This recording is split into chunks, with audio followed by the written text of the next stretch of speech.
ਵਾਹਿਗੁਰੂ ਜੀ ਕਾ ਖਾਲਸਾ, ਵਾਹਿਗੁਰੂ ਜੀ ਕੀ ਫਤਿਹ ਜੀ। ਸਵਾਗਤ ਹੈ ਜੀ ਤੁਹਾਡਾ ਸਾਰਿਆਂ ਦਾ ਆਨਲਾਈਨ ਗੁਰਮਤਿ ਕਲਾਸ ਵਿੱਚ। ਅੱਜ ਅਸੀਂ ਵਾਰ ਮਾਝ ਕੀ ਦੀ ਵਿਚਾਰ ਆਰੰਭ ਕਰਾਂਗੇ। ਇਹ ਵਾਰ ਆਦਿ ਸ੍ਰੀ ਗੁਰੂ ਗ੍ਰੰਥ ਸਾਹਿਬ ਜੀ ਦੇ ਪਾਵਨ ਅੰਗ 137 ਤੇ 137 ਤੋਂ ਆਰੰਭ ਹੋ ਰਹੀ ਹੈ। ਵਾਰ ਮਾਝ ਕੀ ਤਥਾ ਸਲੋਕ ਮਹਿਲਾ ਪਹਿਲਾ। ਮਲਕ ਮੁਰੀਦ ਤਥਾ ਚੰਦਰਹੜਾ ਸੋਹੀਆ ਕੀ ਧੁਨੀ ਗਾਵਣੀ।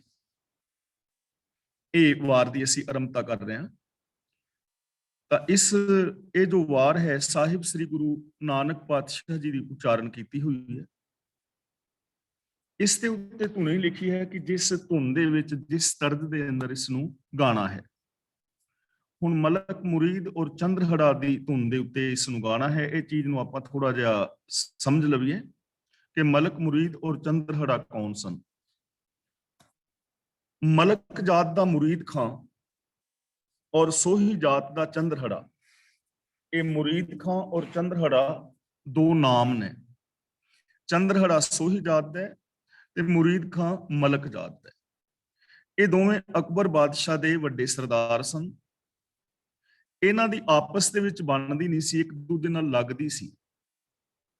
ਇੱਕ ਵਾਰ ਸ਼ਾਹ ਨੇ ਕਾਬਲ ਦੀ ਮੁਹਿੰਮ ਤੇ ਮਲਕ ਨੂੰ ਭੇਜਿਆ ਤੇ ਇਸ ਮਲਕ ਨੇ ਵੈਰੀ ਨੂੰ ਜਿੱਤਿਆ, ਲੇਕਿਨ ਉਸ ਇਲਾਕੇ ਦੇ ਅੰਦਰ ਅਮਨ ਅਮਾਨ ਛੇਤੀ ਨਾ ਹੋ ਸਕਿਆ। ਅਮਨ ਅਮਾਨ ਵਿੱਚ ਕੁਝ ਦੇਰੀ ਹੋ ਗਈ ਤਾਂ ਚੰਦਰਹੜਾ ਨੇ ਬਾਦਸ਼ਾਹ ਦੇ ਕੋਲ ਚੁਗਲੀ ਕੀਤੀ ਔਰ ਉਹਨੂੰ ਖੂਬ ਪੜਾਇਆ ਅਕਬਰ ਨੂੰ, ਤੇ ਕਿਹਾ ਕਿ ਜੋ ਚੰਦਰਹੜਾ ਹੈ ਮੁਰੀਦ ਹੈ, ਆਪਣਾ ਮੁਰੀਦ ਖਾਂ ਹੈ, ਉਹ ਆਕੀ ਹੋ ਬੈਠਾ ਹੈ। ਤੇ ਸ਼ਾਹ ਨੇ ਚੰਦਰਹੜਾ ਨੂੰ ਭੇਜਿਆ ਕਿ ਉਹ ਮਲਕ ਨੂੰ ਜਾ ਕੇ ਸੋਧੇ। ਇਹਨਾਂ ਦੋਹਾਂ ਦੀ ਆਪਸ ਦੇ ਵਿੱਚ ਕਰੜੀ ਜੰਗ ਹੋਈ। ਦੋਵੇਂ ਹੀ ਯੋਧੇ ਬੜੀ ਬਹਾਦਰੀ ਦੇ ਨਾਲ ਲੜੇ, ਲੇਕਿਨ ਦੋਵੇਂ ਹੀ ਲੜਦੇ ਹੋਏ ਮਾਰੇ ਗਏ। ਢਾਡੀਆਂ ਨੇ ਇਸ ਜੰਗ ਦੇ ਬਿਰਤਾਂਤ ਨੂੰ ਵਾਰ ਵਿੱਚ ਗਾਵਿਆ ਤੇ ਸ੍ਰੀ ਗੁਰੂ ਅਰਜਨ ਪਾਤਸ਼ਾਹ ਜੀ ਨੇ ਵੇਖਿਆ ਕਿ ਸ੍ਰੀ ਗੁਰੂ ਨਾਨਕ ਦੇਵ ਜੀ ਦੀ ਜੋ ਵਾਰ ਹੈ, ਜੋ ਵਾਰ ਜੋ ਮਾਝ ਦੀ ਹੈ, ਉਹਦਾ ਵਜਨ ਵੀ ਉਹੀ ਹੈ ਜੋ ਦੇਸ਼ ਵਿੱਚ ਪ੍ਰਚਲਿਤ ਮਲਕ ਮੁਰੀਦ ਵਾਲੀ ਵਾਰ ਦਾ। ਇਸ ਲਈ ਸਾਹਿਬ ਸ੍ਰੀ ਗੁਰੂ ਅਰਜਨ ਦੇਵ ਜੀ ਨੇ ਇਹ ਧੁਨੀ ਲਿਖ ਕੇ ਇਹ ਹੁਕਮ ਦਿੱਤਾ ਕਿ ਵਾਰ ਮਾਝ ਨੂੰ ਇਸ ਧਾਰਨਾ ਤੇ ਗਾਉਣਾ ਹੈ। ਉੱਤੇ ਜਿਹੜੀ ਵਾਰਤਾ ਦੱਸੀ ਉਹਦੇ ਨਾਲ ਗੁਰਬਾਣੀ ਦਾ ਕੋਈ ਸੰਬੰਧ ਨਹੀਂ ਹੈ, ਸਿਰਫ ਇੱਥੇ ਵਾਰ ਦੀ ਗੱਲ ਕੀਤੀ ਗਈ ਹੈ, ਉਸ ਧਾਰਨਾ ਦੀ ਗੱਲ। ਕੇਵਲ ਇਸ ਵਾਰ ਦੀ ਪੌੜੀ ਨੂੰ ਸਿਰਲੇਖ ਵਾਲੀ ਵਾਰ ਦੀ ਸੁਰ ਦੇ ਨਾਲ ਗਾਉਣਾ ਹੈ ਔਰ ਇਹਨਾਂ ਦੋਵਾਂ ਦਾ ਵਜਨ ਬਰਾਬਰ ਦੇਖੋਗੇ। ਜਿਵੇਂ ਤੂੰ ਕਰਤਾ ਪੁਰਖ ਅਗੰਮ ਹੈ, ਆਪ ਸ੍ਰਿਸ਼ਟ ਉਪਾਤੀ, ਇਹ ਇਸ ਵਾਰ ਦੀ ਪੰਕਤੀ ਹੈ। ਤੇ ਜਦੋਂ ਅਸੀਂ ਮਲਕ ਮੁਰੀਦ ਔਰ ਚੰਦਰਹੜਾ ਦੀ ਵਾਰ ਦੇ ਨਾਲ ਇਸ ਤੁਕ ਨੂੰ ਮੇਲਦੇ ਆ ਨਾ, ਕਾਬੁਲ ਵਿੱਚ ਮੁਰੀਦ ਖਾਂ ਫੜਿਆ ਵੱਡ ਜ਼ੋਰ, ਕਾਬੁਲ ਵਿੱਚ ਮੁਰੀਦ ਖਾਂ ਫੜਿਆ ਵੱਡ ਜ਼ੋਰ, ਇਹਨਾਂ ਦੋਵਾਂ ਦਾ ਵਜਨ ਬਰਾਬਰ ਹੈ। ਤਾਂ ਜੋ ਵਾਰ ਮਾਝ ਹੈ, ਇਸ ਵਾਰ ਵਿੱਚ ਮਨਮੁਖਾਂ ਔਰ ਗੁਰਮੁਖਾਂ ਦਾ ਟਾਕਰਾ ਕਰਕੇ ਦੱਸਿਆ ਹੈ। ਆਮ ਤੌਰ ਤੇ ਜਿਹੜਾ ਹੈ, ਆਮ ਤੌਰ ਤੇ ਲਿਖਾਰੀ ਧੁਨਾਂ ਚੜਾਉਣ ਦਾ ਸੰਬੰਧ 6ਵੇਂ ਪਾਤਸ਼ਾਹ ਦੇ ਨਾਲ ਦੱਸਦੇ ਨੇ ਕਿ 6ਵੇਂ ਪਾਤਸ਼ਾਹ ਨੇ ਧੁਨਾਂ ਚੜਾਈਆਂ, ਲੇਕਿਨ ਇਹ ਵਿਚਾਰ ਠੀਕ ਨਹੀਂ ਹੈ, ਕਿਉਂਕਿ ਸ੍ਰੀ ਕਰਤਾਰਪੁਰ ਵਾਲੀ ਬੀੜ ਵਿੱਚ ਜਿਸ ਕਲਮ ਔਰ ਸਿਆਹੀ ਨਾਲ ਵਾਰਾਂ ਲਿਖੀਆਂ ਹੋਈਆਂ ਨੇ, ਉਸੇ ਦੇ ਨਾਲ ਧੁਨਾਂ ਲਿਖੀਆਂ ਮਿਲਦੀਆਂ ਨੇ। ਇਸ ਲਈ ਜੋ ਧੁਨਾਂ ਨੇ 22 ਵਾਰਾਂ ਦੇ ਵਿੱਚ, ਜੋ ਧੁਨਾਂ ਨੇ 9 ਵਾਰਾਂ ਦੇ ਉੱਤੇ ਸਿਰਲੇਖਾਂ ਸਮੇਤ, ਇਹ ਸਾਰੀਆਂ ਧੁਨਾਂ ਸ੍ਰੀ ਗੁਰੂ ਅਰਜਨ ਦੇਵ ਜੀ ਨੇ ਚੜਾਈਆਂ ਨੇ। ਤੇ ਇਸ ਤਰ੍ਹਾਂ ਪਹਿਲਾਂ, ਕਿਉਂਕਿ ਵਾਰਾਂ ਜਿਹੜੀਆਂ ਨੇ ਉਹ ਕੱਲੀਆਂ ਪੌੜੀਆਂ ਸੀ, ਇਹ ਵਿਚਾਰ ਆਪਾਂ ਕਰ ਚੁੱਕੇ ਹਾਂ। ਤੇ ਜਿਹੜੇ ਸ਼ਲੋਕ ਨੇ ਵਾਰਾਂ ਦੇ ਨਾਲ, ਪੌੜੀਆਂ ਦੇ ਨਾਲ, ਇਹ ਸਾਹਿਬ ਸ੍ਰੀ ਗੁਰੂ ਅਰਜਨ ਦੇਵ ਜੀ ਨੇ ਅਰਥਾਂ ਦੇ ਨਾਲ ਮੇਲ ਖਾਂਦੇ ਲਿਖੇ ਨੇ। ਤੇ ਜਿਹੜੇ ਸ਼ਲੋਕ ਵਾਰਾਂ ਤੋਂ ਵੱਧ ਗਏ, ਉਹਨਾਂ ਨੂੰ ਫਿਰ ਸਵਈਆਂ ਤੋਂ ਬਾਅਦ ਜਾ ਕੇ ਸ਼ਲੋਕ ਵਾਰਾਂ ਤੇ ਵਧੇਕ ਸਿਰਲੇਖ ਹੇਠ ਅੰਕਿਤ ਕਰ ਦਿੱਤਾ ਗਿਆ। ਤਾਂ ਅੱਜ ਅਸੀਂ ਆਰੰਭ ਕਰ ਰਹੇ ਹਾਂ ਇਹ ਜਿਹੜੀ ਵਾਰ ਹੈ, ਵਾਰ ਮਾਝ ਕੀ।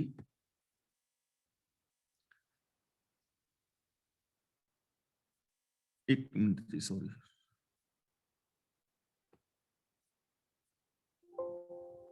थोड़ी टेक्निकल प्रॉब्लम आ रही। हाँ जी, वारमाज की तथा सलोक महला पहला। रागमाज दी ये वार और ਇਹਦੇ ਨਾਲ ਦਿੱਤੇ ਹੋਏ ਸ਼ਲੋਕ ਵੀ ਸਾਹਿਬ ਸ੍ਰੀ ਗੁਰੂ ਨਾਨਕ ਦੇਵ ਜੀ ਦੇ ਉਚਾਰਨ ਕੀਤੇ ਹੋਏ। ਇੱਕ ਓੰਕਾਰ ਸਤਨਾਮ ਕਰਤਾ ਪੁਰਖ ਗੁਰ ਪ੍ਰਸਾਦ। ਮੂਲ ਮੰਤਰ ਦਾ ਇਹ ਸੰਖੇਪ ਜਿਹੜਾ ਨਾ 8 ਵਾਰੀ ਆਉਂਦਾ ਹੈ।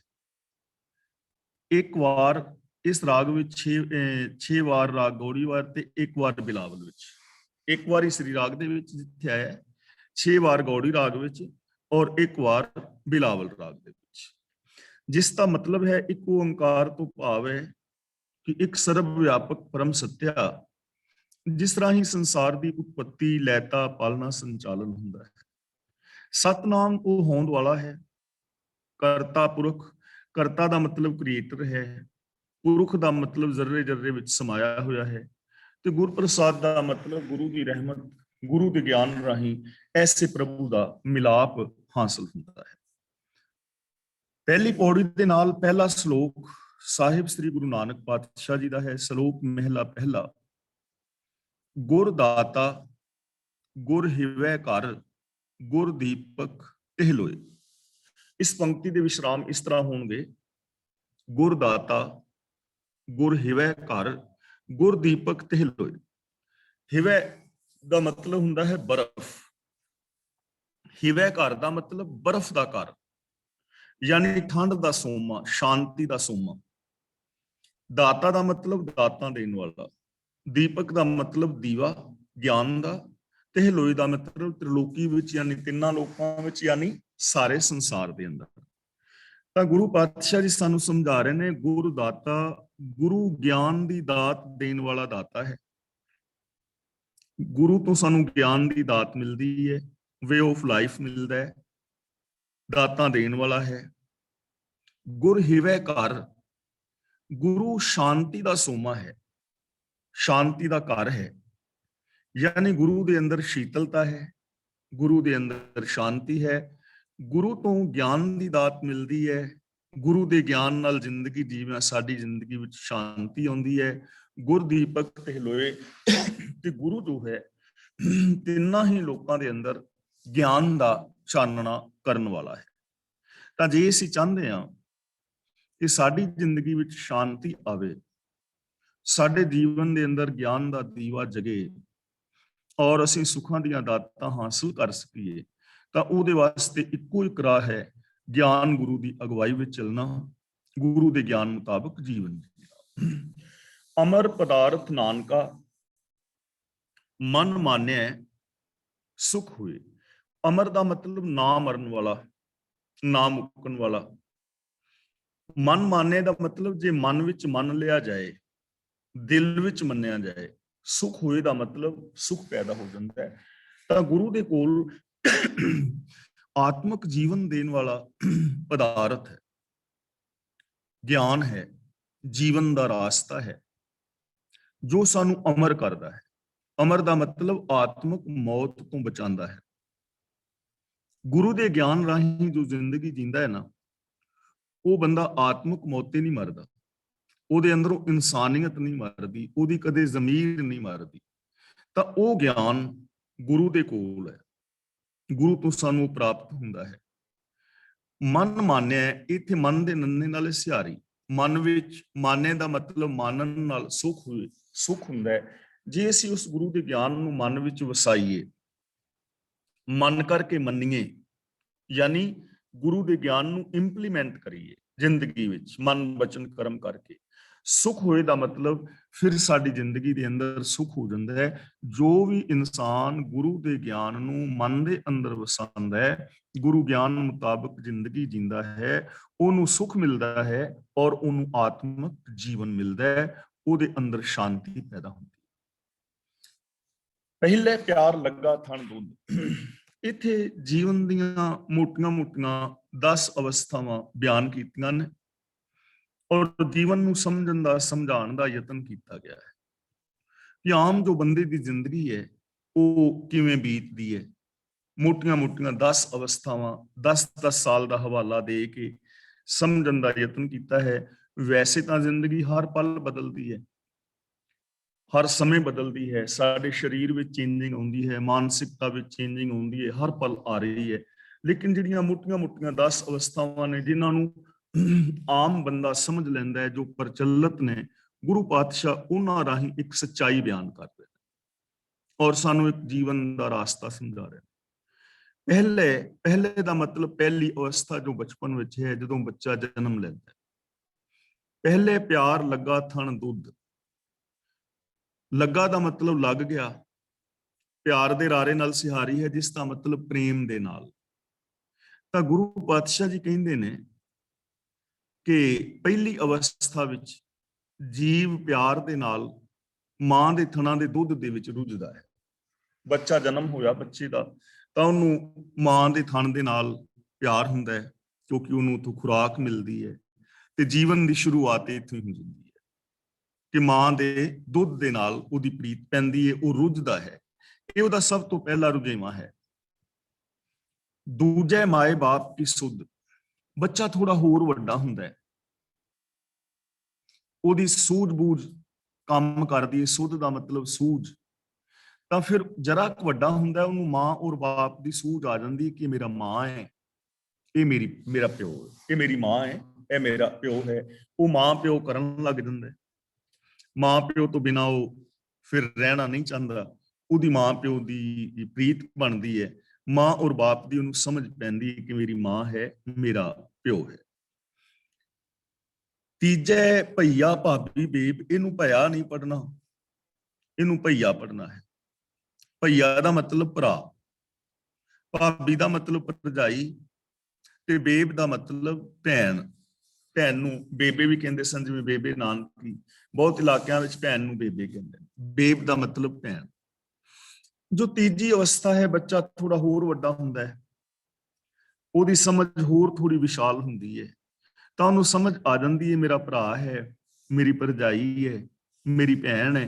ਯਾਨੀ ਹੋਰ ਰਿਸ਼ਤਿਆਂ ਨਾਤਿਆਂ ਦੀ ਵੀ ਉਹਨੂੰ ਸੂਝ ਸਮਝ ਆਉਂਦੀ ਹੈ, ਜਿਹਦੇ ਵਿੱਚ ਨਾਨਕੇ ਦਾਦਕੇ ਆਦਿ ਖੂਬ ਹੈ, ਇਹਨਾਂ ਦੀ ਹੌਲੇ ਹੌਲੇ ਉਹਨੂੰ ਸਮਝ ਆਉਂਦੀ ਹੈ। ਚੌਥਾ ਪਿਆਰ ਉਪੰਨੀ ਖੇਡ। ਜਦੋਂ ਥੋੜਾ ਬੰਦਾ ਹੋਰ ਵੱਡਾ ਹੁੰਦਾ ਹੈ ਨਾ ਬੱਚਾ, ਤਾਂ ਉਹਦੇ ਅੰਦਰ ਪਿਆਰ ਦੇ ਕਾਰਨ ਖੇਡਣ ਦੀ ਰੁਚੀ ਪੈਦਾ ਹੁੰਦੀ ਹੈ, ਖੇਡਾਂ ਦੀ ਰੁਚੀ ਪੈਦਾ ਹੁੰਦੀ ਹੈ। ਬੱਚਾ ਬਾਹਰ ਸਾਥੀਆਂ ਦੇ ਨਾਲ ਖੇਲਣ ਨਿਕਲਦਾ ਹੈ, ਜਾਂ ਘਰ ਦੇ ਵਿੱਚ ਉਹ ਨਿੱਕੇ ਨਿੱਕੇ ਖਿਡੌਣਿਆਂ ਦੇ ਨਾਲ ਖੇਲਦਾ ਹੈ। ਨਿੱਕੀ ਜੀ ਕਾਰ ਲੈਣ ਦੀ, ਨਿੱਕਾ ਜਿਹਾ ਖਿਡੌਣਾ ਲੈਣ ਦਾ, ਛਣਕਣਿਆਂ ਨਾਲ ਖੇਡਣ ਲੱਗ ਗਿਆ। ਫਿਰ ਹੌਲੇ ਹੌਲੇ ਵੱਡੀਆਂ ਗੇਮਾਂ ਨੇ, ਅੱਜ ਕੱਲ੍ਹ ਕੰਪਿਊਟਰ ਗੇਮਾਂ ਆ ਗਈਆਂ, ਮੋਬਾਈਲ ਦੇ ਵਿੱਚ ਗੇਮਾਂ ਆ ਗਈਆਂ। ਤਾਂ ਹੌਲੇ ਹੌਲੇ ਬੰਦਾ ਇਹਨਾਂ ਖੇਡਾਂ ਦੇ ਵਿੱਚ ਜਿਹੜਾ ਬੱਚਾ ਹੈ ਉਹ ਰੁਚਿਤ ਹੁੰਦਾ ਹੈ। ਪੰਜਵੇਂ ਖਾਣ ਪੀਣ ਦੀ ਧਾਤ। ਥੋੜਾ ਹੋਰ ਜਵਾਨ ਹੋ ਜਾਂਦਾ ਹੈ। ਧਾਤ ਦਾ ਮਤਲਬ ਦੌੜ, ਰੁਚੀ। ਥੋੜਾ ਹੋਰ ਵੱਡਾ ਹੁੰਦਾ ਹੈ, ਫਿਰ ਇਹਦੇ ਅੰਦਰ ਖਾਣ ਪੀਣ ਦੀ ਲਾਲਸਾ ਪੈਦਾ ਹੁੰਦੀ ਹੈ। ਇਹਨੂੰ ਹੁਣ ਚਾਕਲੇਟ ਵੀ ਚਾਹੀਦਾ ਹੈ, ਇਹਨੂੰ 버ਗਰ ਵੀ ਚਾਹੀਦੇ ਨੇ, ਪੀਜੇ ਵੀ ਚਾਹੀਦੇ ਨੇ, ਇਹਨੂੰ ਹੋਰ ਵੀ ਮਠਿਆਈਆਂ ਸਵੀਟਸ ਆਦਿ ਚਾਹੀਦੀਆਂ ਨੇ। ਔਰ ਹੋਰ ਇਹਨੂੰ ਖਾਣ ਪੀਣ ਦੀ ਜਿਹੜੀ ਲਾਲਸਾ ਬੰਦੇ ਦੇ ਅੰਦਰ ਜਵਾਨ ਉਮਰ ਦੇ ਵਿੱਚ ਪੈਦਾ ਹੁੰਦੀ ਹੈ, ਔਰ ਇਹ ਖਾਣ ਪੀਣ ਦੀ ਰੁਚੀ ਦੇ ਵਿੱਚ ਖਚਤ ਹੁੰਦਾ ਹੈ। ਥੋੜਾ ਹੋਰ ਜਵਾਨ ਹੋ ਗਿਆ, ਛਿਵੇਂ ਕਾਮ ਨਾ ਪੁੱਛੇ ਜਾਤ। ਫਿਰ ਇਹਦੇ ਅੰਦਰ ਕਾਮ ਵਾਸਨਾ ਜਾਗਦੀ ਹੈ, ਕਾਮ ਦੀ ਰੁਚੀ ਪੈਦਾ ਹੁੰਦੀ ਹੈ। ਔਰ ਵੈਸੇ ਇਹ ਵੇਖਦਾ ਹੈ ਉੱਚੀ ਨੀਵੀਂ ਜਾਤ ਹੈ ਜੀ, ਇਹ ਸਾਡਾ ਨਹੀਂ, ਇਹ ਫਲਾਂ ਨਹੀਂ। ਲੇਕਿਨ ਕਾਮ ਦੇ ਅੰਦਰ ਐਸਾ ਇਹ ਖਚਿਤ ਹੁੰਦਾ ਹੈ ਕਿ ਉੱਚੇ ਨੀਵੇਂ ਦੀ, ਚੰਗੇ ਮਾੜੇ ਦੀ ਕੋਈ ਪਰਵਾਹ ਨਹੀਂ ਕਰਦਾ, ਔਰ ਕਾਮ ਰੁਚੀ ਇਹਦੇ ਅੰਦਰ ਪੈਦਾ ਹੋ ਜਾਂਦੀ ਹੈ। ਫਿਰ ਇਹ ਆਪਣੇ ਇਸ ਰੁਚੀ ਦੇ ਅੰਦਰ ਵਿਕਾਰੀ ਦ੍ਰਿਸ਼ਟੀ ਜਾਂ ਵਿਕਾਰੀ ਜ਼ਿੰਦਗੀ ਵਾਲੇ ਪਾਸੇ ਵੱਧ ਜਾਂਦਾ ਹੈ। ਸਤਵੇਂ ਸੰਜ ਕੀਆ ਘਰਵਾਸ। ਸੰਜ ਦਾ ਮਤਲਬ ਪਦਾਰਥ ਇਕੱਠੇ ਕਰਕੇ। ਸਤਵੇਂ ਦਾ ਮਤਲਬ ਸਤਵੀਂ ਅਵਸਥਾ। ਜਦੋਂ ਥੋੜਾ ਹੋਰ ਅੱਗੇ ਚੱਲਦਾ ਹੈ ਜੀਵਨ, ਤਾਂ ਫਿਰ ਥੋੜੇ ਪਦਾਰਥ ਇਕੱਠੇ ਕਰਦਾ ਹੈ, ਘਰ ਮਕਾਨ ਬਣਾਉਂਦਾ ਹੈ, ਤੇ ਘਰਵਾਸ, ਘਰ ਦਾ ਵਸੇਬਾ ਬਣਾ ਲੈਂਦਾ। ਵਿਆਹ ਵਗੈਰਾ ਕਰਾ ਲਿਆ, ਘਰ ਦਾ ਵਸੇਬਾ ਬਣਾ ਲਿਆ, ਘਰ ਵਾਲੀ ਆ ਗਈ, ਹੌਲੇ ਹੌਲੇ ਅੱਗੋਂ ਬੱਚੇ ਪੈਦਾ ਹੋ ਗਏ, ਘਰ ਦਾ ਵਸੇਬਾ, ਪਦਾਰਥ ਇਕੱਠੇ ਕਰਦਾ ਹੈ, ਘਰ-ਬਾਰ ਬਣਾਉਂਦਾ ਹੈ, ਔਰ ਘਰ ਦੇ ਵਿੱਚ ਵਸੇਬਾ ਕਰ ਲੈਂਦਾ ਹੈ। ਅੱਠਵੇਂ ਕ੍ਰੋਧ ਹੁਆ ਤਨ ਨਾਸ।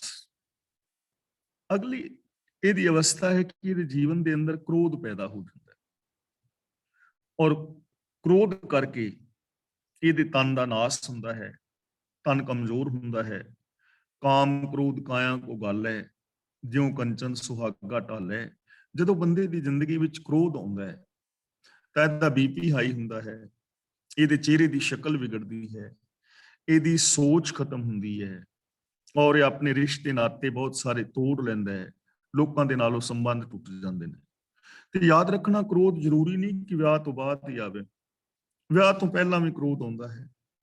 ਇੱਥੇ ਗੱਲ ਕੀਤੀ ਗਈ ਹੈ ਕਿਉਂਕਿ ਆਮ ਕਰਕੇ ਬਾਅਦ ਦੇ ਵਿੱਚ ਕ੍ਰੋਧ ਆਉਣ ਦੇ ਬਹੁਤੇ ਕਾਰਨ ਨੇ, ਕਿਉਂਕਿ ਬਹੁਤ ਸਾਰੀਆਂ ਲੋੜਾਂ ਵਧਾ ਲੈਂਦਾ ਹੈ, ਲੋੜਾਂ ਪੂਰੀਆਂ ਨਹੀਂ ਹੁੰਦੀਆਂ, ਖਿਝ ਪੈਦਾ ਹੋ ਜਾਂਦੀ ਹੈ। ਛੋਟੀ ਜੀ ਗੱਲ ਪਤਨੀ ਨੇ ਕਹਿ ਦਿੱਤੀ, ਬੱਚਿਆਂ ਨੇ ਕਹਿ ਦਿੱਤੀ ਜਾਂ ਹੋਰ ਕੁਝ, ਹੌਲੇ ਹੌਲੇ ਕਿਉਂਕਿ ਖਿਝ ਪੈਦਾ ਹੋਣ ਲੱਗ ਜਾਂਦੀ ਹੈ ਔਰ ਇਹ ਕ੍ਰੋਧ ਕਰਕੇ ਇਹਦਾ ਤਨ ਜਿਹੜਾ ਹੈ ਨਾਸ ਹੁੰਦਾ ਹੈ। ਨਾਵੇਂ ਧੌਲੇ ਉੱਭੇ ਸਾਹ।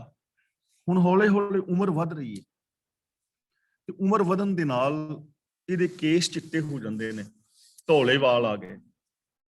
ਉੱਭੇ ਸਾਹ ਦਾ ਮਤਲਬ ਇਹਦੇ ਸਾਹ ਵੀ ਖਿੱਚ ਖਿੱਚ ਕੇ ਆਉਣ ਲੱਗ ਗਏ, ਤੁਰਨ ਲੱਗਿਆ ਵੀ ਸਾਹ ਚੜਨ ਲੱਗ ਗਿਆ, ਕੰਮ ਕਰਨ ਲੱਗਿਆ ਸਾਹ ਚੜਨ ਲੱਗ ਗਿਆ, ਬੋਲਣ ਲੱਗਿਆ ਸਾਹ ਚੜਨ ਲੱਗ ਗਿਆ। ਯਾਨੀ ਜ਼ਰੂਰੀ ਨਹੀਂ ਕਿ ਸਾਰਿਆਂ ਨੂੰ ਸਾਹ ਹੀ ਚੜੇ। ਇੱਥੇ ਸਾਹ ਚੜਨ ਦਾ ਮਤਲਬ ਹੈ ਕਿ ਥਕੇਵਾਂ ਹੋ ਗਿਆ, ਪਰੇਸ਼ਾਨੀ ਆਉਣ ਲੱਗ ਗਈ ਜ਼ਿੰਦਗੀ ਦੇ ਅੰਦਰ, ਸਰੀਰ ਦੇ ਅੰਦਰ ਕਮਜ਼ੋਰੀ ਆਉਣ ਲੱਗ ਗਈ। ਕਈ ਸਾਰੀਆਂ ਕਮਜ਼ੋਰੀਆਂ ਹੌਲੇ ਹੌਲੇ ਬੁਢੇਪੇ ਦੇ ਵਿੱਚ ਆ ਜਾਂਦੀਆਂ ਨੇ। 10ਵੇਂ ਦੱਧਾ ਹੋਆ ਸਵਾ। ਦੱਧਾ ਦਾ ਮਤਲਬ ਸੜ ਕੇ, ਆਖਿਰ ਮਰ ਗਿਆ ਤੇ ਘਰਦਿਆਂ ਨੇ ਸਾੜ ਦਿੱਤਾ ਤੇ ਸਵਾਹ ਹੋ ਗਈ।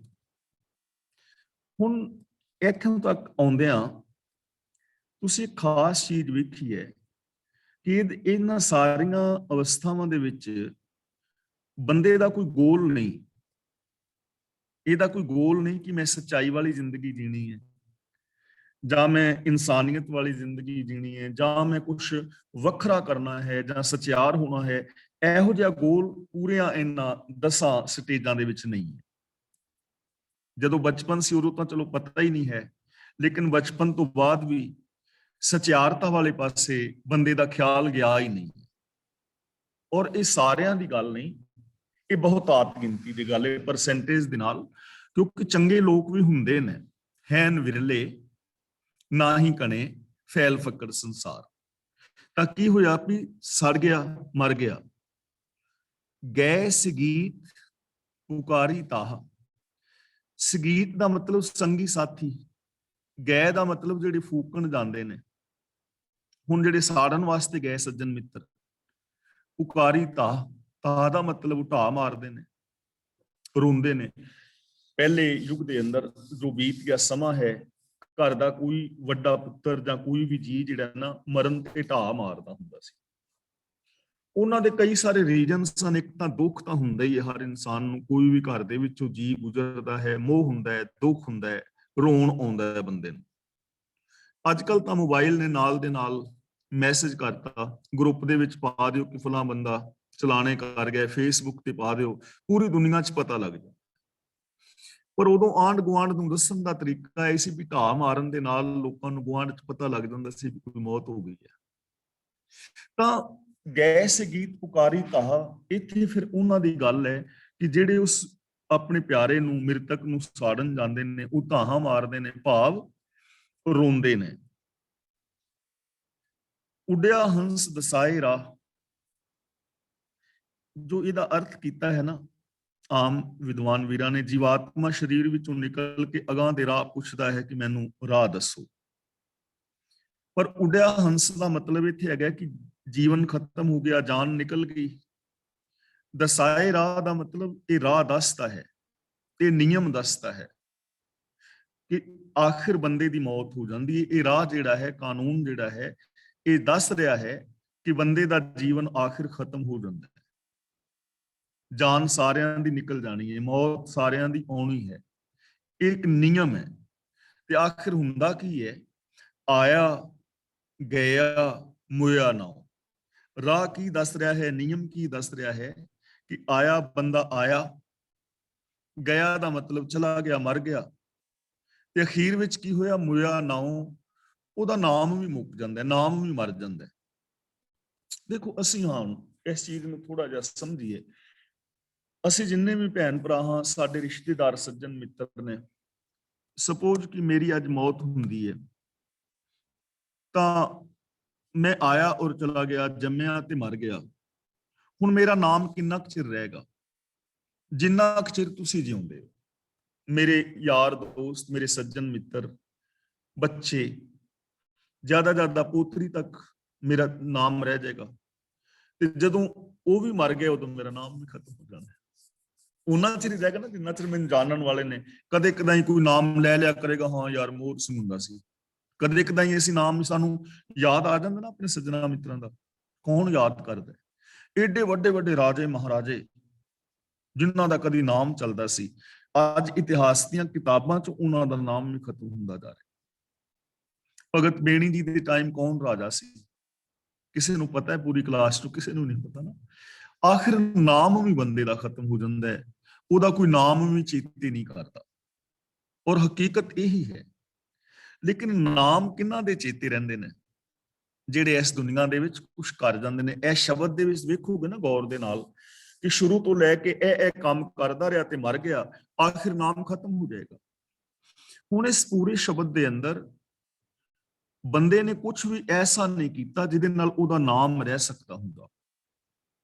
ਜਿਵੇਂ ਆਪਾਂ ਰੋਜ਼ ਬੇਨਤੀ ਕਰਨੇ ਨਾ, ਜਾਂ ਤੇ ਕੁਝ ਐਸਾ ਲਿਖ ਜਾਓ ਕਿ ਲੋਕ ਪੜ੍ਹਦੇ ਰਹਿਣ, ਜਾਂ ਐਸਾ ਕਰ ਜਾਓ ਲੋਕ ਕੁਝ ਕਰਦੇ ਰਹਿਣ। ਹੁਣ ਜਿਨ੍ਹਾਂ ਦਾ ਅਰਦਾਸ ਵਿੱਚ ਅਸੀਂ ਨਾਮ ਲੈਂਦੇ ਆ, ਉਹਨਾਂ ਨੇ ਕੁਝ ਕੀਤਾ ਹੈ ਨਾ ਧਰਮ ਦੀ ਦੁਨੀਆ ਵਿੱਚ। ਗੁਰੂ ਸਾਹਿਬਾਨ ਨੇ, ਭਗਤ ਜਨ ਨੇ, ਬਾਣੀਕਾਰ ਨੇ, ਉਹਨਾਂ ਦਾ ਨਾਮ ਰਹੇਗਾ ਕਿਉਂਕਿ ਉਹਨਾਂ ਨੇ ਕੁਝ ਕੀਤਾ ਹੈ। ਜਿਹੜੇ ਸਾਇੰਟਿਸਟ ਨੇ, ਨਿਊਟਨ ਵਰਗੇ ਨੇ, ਆਇਨਸਟਾਈਨ ਵਰਗੇ ਨੇ, ਹੋਰ ਸਾਇੰਟਿਸਟ ਨੇ, ਉਹਨਾਂ ਦਾ ਨਾਮ ਰਹੇਗਾ, ਉਹਨਾਂ ਨੇ ਕੀਤਾ ਹੈ ਕੁਝ। ਆਮ ਬੰਦੇ ਦਾ ਜਿਹੜਾ ਨਾਮ ਵੀ ਖਤਮ ਹੋ ਜਾਂਦਾ। ਤੇ ਹੁੰਦਾ ਕੀ ਹੈ ਪਿੱਛੇ ਪੱਤਲ ਸਦਿਓ ਕਾਮ। ਇਹਨੂੰ ਕਾਵ ਨਹੀਂ ਪੜਨਾ, ਕਾਮ। ਪੱਤਲ ਦਾ ਮਤਲਬ ਪੱਤਿਆਂ ਦੀ ਥਾਲੀ, ਜਿਹਦੇ ਵਿੱਚ ਸਰਾਧ ਕਰਨ ਲੱਗਿਆਂ ਬ੍ਰਾਹਮਣਾਂ ਵਾਸਤੇ ਭੋਜਨ ਰੱਖਦੇ ਨੇ। ਪਹਿਲਾਂ ਪੱਤਿਆਂ ਦੀਆਂ ਥਾਲੀਆਂ ਹੁੰਦੀਆਂ ਸਨ, ਪੱਤਲਾਂ ਦੇ ਡੂਨੇ ਹੁੰਦੇ ਸਨ, ਤੇ ਇਹ ਪੱਤਿਆਂ ਦੇ, ਉਹਨਾਂ ਨੂੰ ਪੱਤਲ ਕਹਿੰਦੇ ਸਨ। ਢਾਕ ਦੇ ਪੱਤਿਆਂ ਦੇ ਬਣੇ ਹੁੰਦੇ ਸਨ, ਛਿਛਰੇ ਦੇ ਪੱਤਿਆਂ ਦੇ। ਪੱਤੇ ਉਹ ਚੌੜੇ ਹੁੰਦੇ ਨੇ ਤੇ ਉਹਨਾਂ ਨੂੰ ਜੋੜ ਕੇ ਥਾਲੀ ਬਣਾਈ ਜਾਂਦੀ ਸੀ, ਜਾਂ ਸਿੱਧੀ ਜੀ ਪੱਤਲ, ਉਹਦੇ ਉੱਤੇ ਚੌਲ ਦਾਲ ਵਗੈਰਾ ਲੋਕ ਖਾਂਦੇ ਸਨ। ਪੱਤਿਆਂ ਦੇ ਡੂਨੇ ਹੁੰਦੇ ਸਨ। ਪੱਤਲ ਉਹਨੂੰ ਕਹਿੰਦੇ ਨੇ ਜੋ ਬ੍ਰਾਹਮਣਾਂ ਨੂੰ ਸਰਾਧ ਕਰਨ ਵੇਲੇ ਬ੍ਰਾਹਮਣਾਂ ਲਈ ਜਿਹਦੇ ਵਿੱਚ ਭੋਜਨ ਰੱਖਦੇ ਨੇ, ਤੇ ਮਰਨ ਪਿੱਛੋਂ ਪੱਤਲਾਂ ਦਿੰਦੇ ਨੇ ਤੇ ਕਾਵਾਂ ਨੂੰ ਬੁਲਾਉਂਦੇ ਨੇ, ਯਾਨੀ ਕੋਠੇ ਦੇ ਉੱਤੇ ਸੁੱਟਦੇ ਨੇ ਕਿ ਕਾਂ ਜਿਹੜੇ ਨੇ ਉਹ ਖਾ ਲੈਣ। ਤੇ ਜੇ ਕਾਂ ਖਾ ਲੈਣ ਤੇ ਇੰਜ ਪ੍ਰਤੀਤ ਹੁੰਦਾ ਵੀ ਸਾਡੇ ਬਜ਼ੁਰਗਾਂ ਨੇ ਉਸ ਭੋਜਨ ਨੂੰ ਜਿਹੜਾ ਹੈ ਪ੍ਰਵਾਨ ਕਰ ਲਿਆ ਹੈ। ਉਹ ਗੱਲ ਯਾਦ ਆਉਂਦੀ, ਕਿਸੇ ਬੀਬੀ ਦੇ ਪਤੀ ਦੀ ਡੈਥ ਹੋ ਗਈ ਸੀ ਤੇ ਉਹਨੇ ਭੋਜਨ ਬਣਾ ਕੇ ਤੇ ਬਨੇਰੇ ਤੇ ਰੱਖਿਆ, ਤੇ ਕਾਂ ਆਵੇ। ਉਹ ਕਾਂ ਵੀ ਹੁਣ ਸਰਾਧਾਂ ਦਾ ਰੱਜਿਆ ਹੋਣਾ, ਕਾਂ ਆਏ ਤੇ ਉਡਾਰੀ ਜੀ ਮਾਰ ਕੇ ਉਹ ਭੋਜਨ ਦੇ ਕੋਲੋਂ ਚਲਾ ਜਾਏ। ਉਹਨੇ ਖਾਧਾ ਨਹੀਂ ਭੋਜਨ, ਤੇ ਬੀਬੀ ਪਿੱਟਣ ਲੱਗ ਗਈ, ਆਖਣ ਲੱਗੀ ਮਰਨ ਤੋਂ ਬਾਅਦ ਵੀ ਇਹਦਾ ਮਰਨੇ ਦਾ ਇਹ ਹਾਲ ਹੈ, ਜਿਉਂਦੇ ਨੇ ਵੀ ਮੇਰੀ ਬਣਾਈ ਸਬਜ਼ੀ ਕਦੇ ਨਹੀਂ ਸੀ ਪਸੰਦ ਕੀਤੀ, ਤੇ ਮਰਨ ਤੋਂ ਬਾਅਦ ਵੀ ਖਾ ਲਿਆ। ਪਿੱਛੇ ਪੱਤਲ ਸਦਿਓ ਕਾਵ। ਮਰਨ ਤੋਂ ਬਾਅਦ ਕੀ ਹੁੰਦਾ ਵੀ ਲੋਕ ਪਿੰਡ ਭਰਾ ਕੇ ਕਾਵਾਂ ਨੂੰ ਸੱਦ ਦਿੰਦੇ ਨੇ, ਕਾਵਾਂ ਨੂੰ ਖਵਾ ਦਿੰਦੇ ਨੇ, ਲੇਕਿਨ ਉਹ ਜੀਵ ਨੂੰ ਕੁਝ ਨਹੀਂ ਅਪੜਦਾ। ਜੇ ਕੋਈ ਬੰਦਾ ਕਵੇ ਕਿ ਕਾਵਾਂ ਨੂੰ ਖਵਾਉਣ ਨਾਲ, ਪੱਤਲਾਂ ਬਹਾਉਣ ਨਾਲ ਸਾਡੇ ਮਰਿਆਂ ਨੂੰ ਮਿਲ ਜਾਏ, ਤਾਂ ਉਹ ਕੁਝ ਨਹੀਂ, ਪਿੱਛੋਂ ਬੇਕਾਰ ਦੇ ਇਹ ਕਰਮ ਹੁੰਦੇ ਨੇ ਉਹਨਾਂ ਵਾਸਤੇ। ਹੁਣ ਗੁਰੂ ਜੀ ਅਖੀਰ ਵਿੱਚ ਸਚਾਈ ਦੱਸ ਰਹੇ ਨੇ, ਨਾਨਕ ਮਨਮੁਖ ਅੰਧ ਪਿਆਰ। ਮਨ ਦੇ ਪਿੱਛੇ ਤੁਰਨ ਵਾਲੇ ਮਨੁੱਖ ਦਾ ਅਗਿਆਨਤਾ ਦੇ ਨਾਲ ਪਿਆਰ ਹੁੰਦਾ ਹੈ, ਅੰਨਿਆਂ ਵਾਲਾ ਪਿਆਰ ਹੁੰਦਾ ਹੈ। ਮੋਹ, ਵਿਕਾਰ, ਪਾਪ, ਅਪਰਾਧ, ਮੇਰ ਤੇਰ ਦੀਆਂ ਭਾਵਨਾਵਾਂ, ਅਗਿਆਨਤਾ ਦੇ ਨਾਲ ਪਿਆਰ ਹੁੰਦਾ ਹੈ, ਅੰਨਾ ਪਿਆਰ ਹੁੰਦਾ ਹੈ, ਅਗਿਆਨਤਾ ਦੇ ਨਾਲ ਪਿਆਰ ਹੁੰਦਾ ਹੈ, ਔਰ ਅਗਿਆਨਤਾ ਦੇ ਨਾਲ ਜ਼ਿੰਦਗੀ ਜੀ ਜਾਂਦਾ ਹੈ। ਕਿਉਂਕਿ ਜਗਤ ਦੇ ਅੰਦਰ ਇਹ 10 ਅਵਸਥਾਵਾਂ ਮੰਨੀਆਂ ਨੇ, ਐਵੇਂ ਲੋਕ ਮੰਨਦੇ ਨੇ, ਤੇ ਗੁਰੂ ਜੀ ਨੇ ਉਹ 10 ਅਵਸਥਾਵਾਂ ਉਸੇ ਤਰ੍ਹਾਂ ਹੀ ਦੱਸ ਦਿੱਤੀਆਂ ਨੇ। ਔਰ ਦੱਸਣ ਤੋਂ ਬਾਅਦ ਕਹਿ ਰਹੇ ਨੇ ਵੀ ਜਿਹੜੀਆਂ ਤੁਹਾਡੀਆਂ ਇਹ 10 ਅਵਸਥਾਵਾਂ ਨੇ, ਇਹ ਵਿਅਰਥ ਨੇ ਜੇਕਰ ਪਿਆਰ ਅੰਨਾ ਹੈ, ਅਗਿਆਨਤਾ ਦੇ ਨਾਲ ਪਿਆਰ ਹੈ। ਨਾਨਕ ਮਨਮੁਖ ਅੰਧ ਪਿਆਰ, ਮਨ ਦੇ ਪਿੱਛੇ ਤੁਰਨ ਵਾਲੇ ਮਨੁੱਖ ਦਾ ਅੰਨਿਆਂ ਵਾਲਾ ਪਿਆਰ ਹੁੰਦਾ ਹੈ, ਅੰਨਿਆਂ ਵਾਲੀ ਜ਼ਿੰਦਗੀ ਹੁੰਦੀ ਹੈ, ਅਗਿਆਨਤਾ ਦੇ ਨਾਲ ਪਿਆਰ ਹੁੰਦਾ ਹੈ। ਉਹ ਆਪਣੇ ਜੀਵਨ ਦੇ ਵਿੱਚ ਗਿਆਨ ਦੀ ਸਹੀ ਵਰਤੋਂ ਨਹੀਂ ਕਰਦੇ। ਬਾਝ ਗੁਰੂ ਬਾ ਸੰਸਾਰ, ਗੁਰੂ ਦੀ ਸ਼ਰਨ ਵਿੱਚ ਆਉਣ ਤੋਂ ਬਿਨਾਂ ਇਸ ਅੰਧ ਪਿਆਰ ਦੇ ਅੰਦਰ ਸਾਰਾ ਸੰਸਾਰ ਹੀ ਡੁੱਬ ਜਾਂਦਾ ਹੈ। ਯਾਨੀ ਸਾਰੇ ਸੰਸਾਰ ਦੇ ਜਾਂ ਸੰਸਾਰ ਦੇ ਸਾਰੇ ਉਹ ਜੀਵ ਜੋ ਗੁਰੂ ਗਿਆਨ ਮੁਤਾਬਕ ਜ਼ਿੰਦਗੀ ਨਹੀਂ ਜੀਂਦੇ, ਗਿਆਨ ਗੁਰੂ ਦੀ ਅਗਵਾਈ ਵਿੱਚ ਜੀਵਨ ਨਹੀਂ ਬਤੀਤ ਕਰਦੇ, ਗਿਆਨ ਦੀ ਸਹੀ ਵਰਤੋਂ ਨਹੀਂ ਕਰਦੇ, ਸੱਚਾ ਜੀਵਨ ਨਹੀਂ ਬਿਤਾਉਂਦੇ, ਉਹ ਵਿਕਾਰਾਂ ਦੇ ਅੰਦਰ ਡੁੱਬਦੇ ਰਹਿੰਦੇ ਨੇ, ਵਿਕਾਰਾਂ ਦੇ ਵਿੱਚ ਖਚਤ ਹੁੰਦੇ ਰਹਿੰਦੇ ਨੇ। ਤਾਂ ਇਸ ਪਾਵਨ ਸ਼ਲੋਕ ਰਾਹੀਂ ਗੁਰਦੇਵ ਪਾਤਸ਼ਾਹ ਸਾਨੂੰ ਸਮਝਾ ਰਹੇ ਨੇ ਕਿ ਜੇ ਬੰਦਾ ਗੁਰੂ ਗਿਆਨ ਮੁਤਾਬਕ ਜ਼ਿੰਦਗੀ ਨਹੀਂ ਜੀਂਦਾ, ਗਿਆਨ ਦੀ ਸਹੀ ਵਰਤੋਂ ਨਹੀਂ ਕਰਦਾ, ਤਾਂ ਉਹਦੀ ਸਾਰੀ ਜ਼ਿੰਦਗੀ ਐਵੇਂ ਹੀ ਵਿਅਰਥ ਨਿਕਲ ਜਾਂਦੀ ਹੈ। ਅਗਿਆਨਤਾ ਦੇ ਵਿੱਚ ਡੁੱਬਿਆ ਰਹਿੰਦਾ ਹੈ, ਅਗਿਆਨਤਾ ਵਾਲੇ ਕਰਮ ਕਰਦਾ ਰਹਿੰਦਾ ਹੈ, ਜੀਵਨ ਦੇ ਅੰਦਰ ਕੁਝ ਵਿਸ਼ਾਲ ਨਹੀਂ ਕਰ ਪਾਉਂਦਾ, ਉੱਚੀ ਸੋਚ ਨਹੀਂ ਬਣਾ ਪਾਉਂਦਾ, ਚੰਗੀ ਜ਼ਿੰਦਗੀ ਨਹੀਂ ਜੀ ਪਾਉਂਦਾ, ਸੰਸਾਰ ਔਰ ਸਮਾਜ ਦਾ ਭਲਾ ਨਹੀਂ ਕਰ ਪਾਉਂਦਾ। ਹਾਲਾਂਕਿ ਬਹੁਤ ਕੁਝ ਕਰ ਸਕਦਾ ਸੀ ਜੇ ਜੀਵਨ ਦੀ ਸਹੀ ਵਰਤੋਂ ਕਰਦਾ, ਤਾਂ ਬਹੁਤ ਕੁਝ ਕਰ ਸਕਦਾ ਸੀ, ਲੇਕਿਨ ਸਾਰਾ ਜਗਤ ਹੀ ਗੁਰੂ ਗਿਆਨ ਤੋਂ ਬਿਨਾਂ ਐਵੇਂ ਹੀ ਡੁੱਬਦਾ ਰਹਿੰਦਾ ਹੈ। ਅੱਗੇ ਹੁਣ ਅਗਲੇ ਸ਼ਲੋਕ ਵਿੱਚ ਵੀ ਜੀਵਨ ਦੀਆਂ 10 ਅਵਸਥਾਵਾਂ ਹੀ ਦੱਸੀਆਂ ਨੇ ਮਾਨਸਿਕ। ਤੇ ਇਹ ਚੀਜ਼ ਯਾਦ ਰੱਖਣਾ, ਇਹ ਮਾਨਸਿਕ ਜੋ ਅਵਸਥਾਵਾਂ ਨੇ, ਸਰੀਰਕ ਅਵਸਥਾਵਾਂ ਨੇ, ਸੰਸਾਰ ਦੇ ਲੋਕ ਮੰਨ ਰਹੇ ਨੇ ਐਵੇਂ, ਇਹ ਸੰਸਾਰ ਦੀ ਧਾਰਨਾ ਹੈ। ਤੇ ਗੁਰੂ ਜੀ ਨੇ ਉਸ ਧਾਰਨਾ ਨੂੰ ਉਸੇ ਤਰ੍ਹਾਂ ਬਿਆਨ ਕੀਤਾ ਹੈ। ਤੇ ਬਿਆਨ ਕਰਨ ਤੋਂ ਬਾਅਦ ਅਖੀਰ ਦੇ ਵਿੱਚ ਉਹ ਆਪਣੇ ਵਿਚਾਰ ਦੇ ਰਹੇ ਨੇ ਕਿ ਕਰਨਾ ਕੀ ਚਾਹੀਦਾ ਸੀ ਤੇ ਬੰਦਾ ਕਰਦਾ ਕੀ ਰਿਹਾ। ਹੁਣ 10-10 ਸਾਲ ਦੇ ਹਿੱਸੇ ਦੇ ਅੰਦਰ ਉਮਰ ਨੂੰ ਵੰਡ ਕੇ ਜਿਵੇਂ ਸੰਸਾਰ ਦੇ ਅੰਦਰ ਧਾਰਨਾਵਾਂ ਪ੍ਰਚਲਿਤ ਨੇ, ਉਸ ਧਾਰਨਾ ਨੂੰ ਗੁਰੂ ਜੀ ਨੇ ਹੂ ਬਹੂ ਲਿਆ। ਜਿਵੇਂ ਪਹਿਲੇ ਸ਼ਲੋਕ ਦੇ ਵਿੱਚ ਪੂਰੀ ਦੀ ਪੂਰੀ ਉਹ ਧਾਰਨਾ ਲੈ ਕੇ ਅਖੀਰ ਵਿੱਚ ਦੱਸ ਰਹੇ ਨੇ ਕਿ ਗੁਰੂ ਦੇ ਗਿਆਨ ਤੋਂ ਹੀ ਨਾ ਰਹਿਣ ਕਰਕੇ ਬੰਦਾ ਡੁੱਬ ਗਿਆ। ਜੇ ਗੁਰੂ ਗਿਆਨ ਮੁਤਾਬਕ ਜ਼ਿੰਦਗੀ ਜੀਂਦਾ ਤਾਂ ਬਚਪਨ ਵੀ, ਜਵਾਨੀ ਵੀ, ਬੁਢੇਪਾ ਵੀ ਸਾਰਾ ਸਫਲ ਹੋ ਸਕਦਾ ਸੀ। ਬਾਲ ਜਵਾਨੀ ਅਰ ਬਿਰਧ ਫੁਨ ਤੀਨ ਅਵਸਥਾ ਜਾਨ, ਕਹੋ ਨਾਨਕ ਹਰ ਭਜਨ ਬਿਨ ਬਿਰਥਾ ਸਭ ਹੀ ਮਾਨ। ਰੱਬੀ ਗੁਣਾ ਤੋਂ ਬਿਨਾ ਬਚਪਨ, ਜਵਾਨੀ ਔਰ ਬੁਢੇਪਾ ਬੇਕਾਰ ਹੋ ਜਾਂਦਾ ਹੈ, ਪਰ ਜੇ ਕੋਈ ਰੱਬੀ ਗੁਣਾ ਦਾ ਧਾਰਨੀ ਹੋਵੇ ਤਾਂ ਬਚਪਨ, ਜਵਾਨੀ ਔਰ ਬੁਢੇਪਾ ਸਫਲਾ ਹੋ ਜਾਂਦਾ ਹੈ। ਇਸੇ ਤਰ੍ਹਾਂ ਹੁਣ ਇਸ ਸ਼ਲੋਕ ਦੇ ਵਿੱਚ ਵੀ ਗੁਰਦੇਵ ਸਾਨੂੰ ਸਮਝਾ ਰਹੇ ਨੇ, 10 ਬਾਲਤਨ 20 ਰਵਣ 30 ਕਾ ਸੁੰਦਰ ਕਹਾਵੇ। 10 ਬਾਲਤਨ ਕੀ 10 ਵਰੇ ਦਾ ਬਾਲਪਨ ਵਿੱਚ ਹੁੰਦਾ ਹੈ ਬੰਦਾ। 20 ਰਵਣ, ਰਵਣ ਦਾ ਮਤਲਬ ਰਮਨ ਯੋਗ ਅਵਸਥਾ, ਜਵਾਨੀ। 20 ਸਾਲ ਦੇ ਨੂੰ ਅਸੀਂ ਜਵਾਨ ਕਹਿ ਦਿੰਦੇ ਹਾਂ। 30 ਕਾ ਸੁੰਦਰ ਕਹਾਵੇ, ਤੇ 30 ਸਾਲਾਂ ਦਾ ਹੋ ਕੇ ਇਹ ਸੋਹਣਾ ਅਖਵਾਂਦਾ ਹੈ। 30 ਸਾਲ ਦੀ ਉਮਰ ਤੱਕ ਲੋਕ ਕਹਿੰਦੇ ਨੇ ਵੀ ਬੜਾ ਸੋਹਣਾ ਹੈ, ਸੁਨੱਖਾ ਹੈ। ਬਚਪਨ, ਫਿਰ ਜਵਾਨੀ, ਫਿਰ ਸੁੰਦਰਤਾ, 30 ਸਾਲਾਂ ਦਾ ਬੰਦਾ ਸੋਹਣਾ ਅਖਵਾਂਦਾ ਹੈ। ਇਹ ਸੰਸਾਰ ਦੇ ਵਿੱਚ ਐਵੇਂ ਪ੍ਰਚਲਿਤ ਹੈ ਵਿਚਾਰ, ਤੇ ਗੁਰੂ ਜੀ ਵੀ ਉਸ ਵਿਚਾਰ ਨੂੰ ਉਸੇ ਤਰ੍ਹਾਂ ਲੈ ਰਹੇ ਨੇ। ਹਾਲਾਂਕਿ ਸੋਹਣਾ ਤੇ ਅਸੀਂ ਬੱਚੇ ਨੂੰ ਵੀ ਕਹਿ ਦਿੰਦੇ ਆ, 20 ਸਾਲ ਦੇ ਨੂੰ ਵੀ ਸੋਹਣਾ ਕਹਿੰਦੇ ਆ, ਠੀਕ ਹੈ ਨਾ।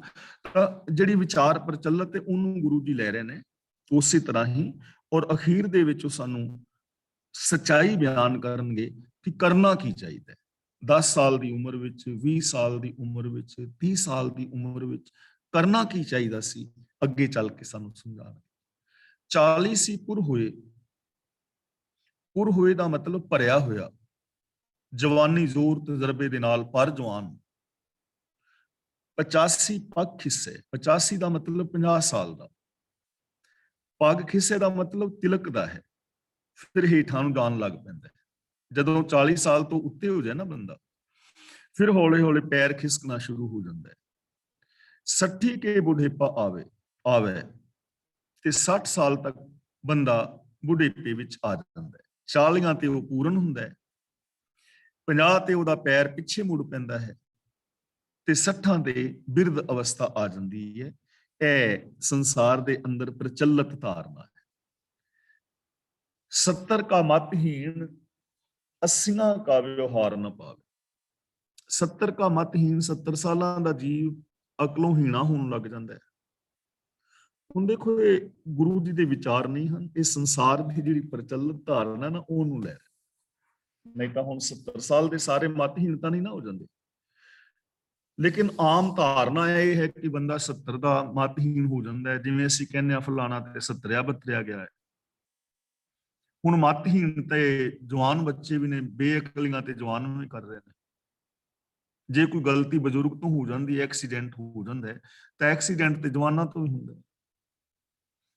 ਤਾਂ 70 का मतहीन कि 70 साल की उम्र में जाके फिर ਇਹਦੀ ਜਿਹੜੀ ਮੱਤ ਹੈ ਉਹ ਵੀ ਘਟਣੀ ਸ਼ੁਰੂ ਹੋ ਜਾਂਦੀ ਹੈ। ਦਿਮਾਗ ਜਿਹੜਾ ਹੈ ਥੋੜਾ ਕੰਮ ਕਰਨੋਂ ਹਟਦਾ ਹੈ। 80 का व्यवहार ਨਾ ਪਾਵੇ। ਤੇ 80 ਸਾਲਾਂ ਦਾ ਜਦੋਂ ਬੰਦਾ ਹੁੰਦਾ ਹੈ ਨਾ, ਉਦੋਂ ਕੰਮਕਾਰ ਜੋਗਾ ਨਹੀਂ ਰਹਿ ਜਾਂਦਾ। ਵੈਸੇ ਬਹੁਤ ਸਾਰੇ ਲੋਕ ਨੇ ਜੋ 100 ਸਾਲ ਦੇ ਵੀ ਕੰਮ ਕਰਦੇ ਨੇ, ਪਰ ਆਮ ਕਰਕੇ 80 ਸਾਲਾਂ ਦੇ ਉੱਤੇ ਜਾ ਕੇ ਬੰਦੇ ਦੇ ਅੰਦਰ ਉਹ ਜਵਾਨੀ ਵਾਲਾ ਜੋਸ਼ ਨਹੀਂ ਰਹਿ ਜਾਂਦਾ ਜਿੰਨਾ ਕਿ ਜਵਾਨੀ ਦੇ ਵਿੱਚ ਉਹ ਕਰ ਸਕਦਾ ਸੀ। 90 का ਸਹਿਜਾਸਣੀ ਮੂਲ ਨਾ ਜਾਣੇ ਅਪਬਲ। ਸਹਿਜਾਸਣੀ, ਸਹਿਜਾਸਣੀ ਦਾ ਮਤਲਬ ਮੰਜੇ ਤੇ ਆਸਣ ਲਾਉਣ ਵਾਲਾ, ਸੇਜ ਤੇ ਆਸਣ ਲਾਉਣ ਵਾਲਾ। ਸਹਿਜਾਸਣੀ ਦਾ ਮਤਲਬ ਮੰਜੇ ਤੇ ਆਸਣ ਲਾਉਣ ਵਾਲਾ। ਮੂਲ ਨਾ ਜਾਣੇ ਅਪਬਲ। ਅਪਬਲ ਦਾ ਮਤਲਬ ਕਮਜ਼ੋਰੀ ਮਹਿਸੂਸ ਕਰਨੀ, ਆਪਣੇ ਬਲ ਨੂੰ ਨਾ ਜਾਣਨਾ, ਆਪਣਾ ਆਪ।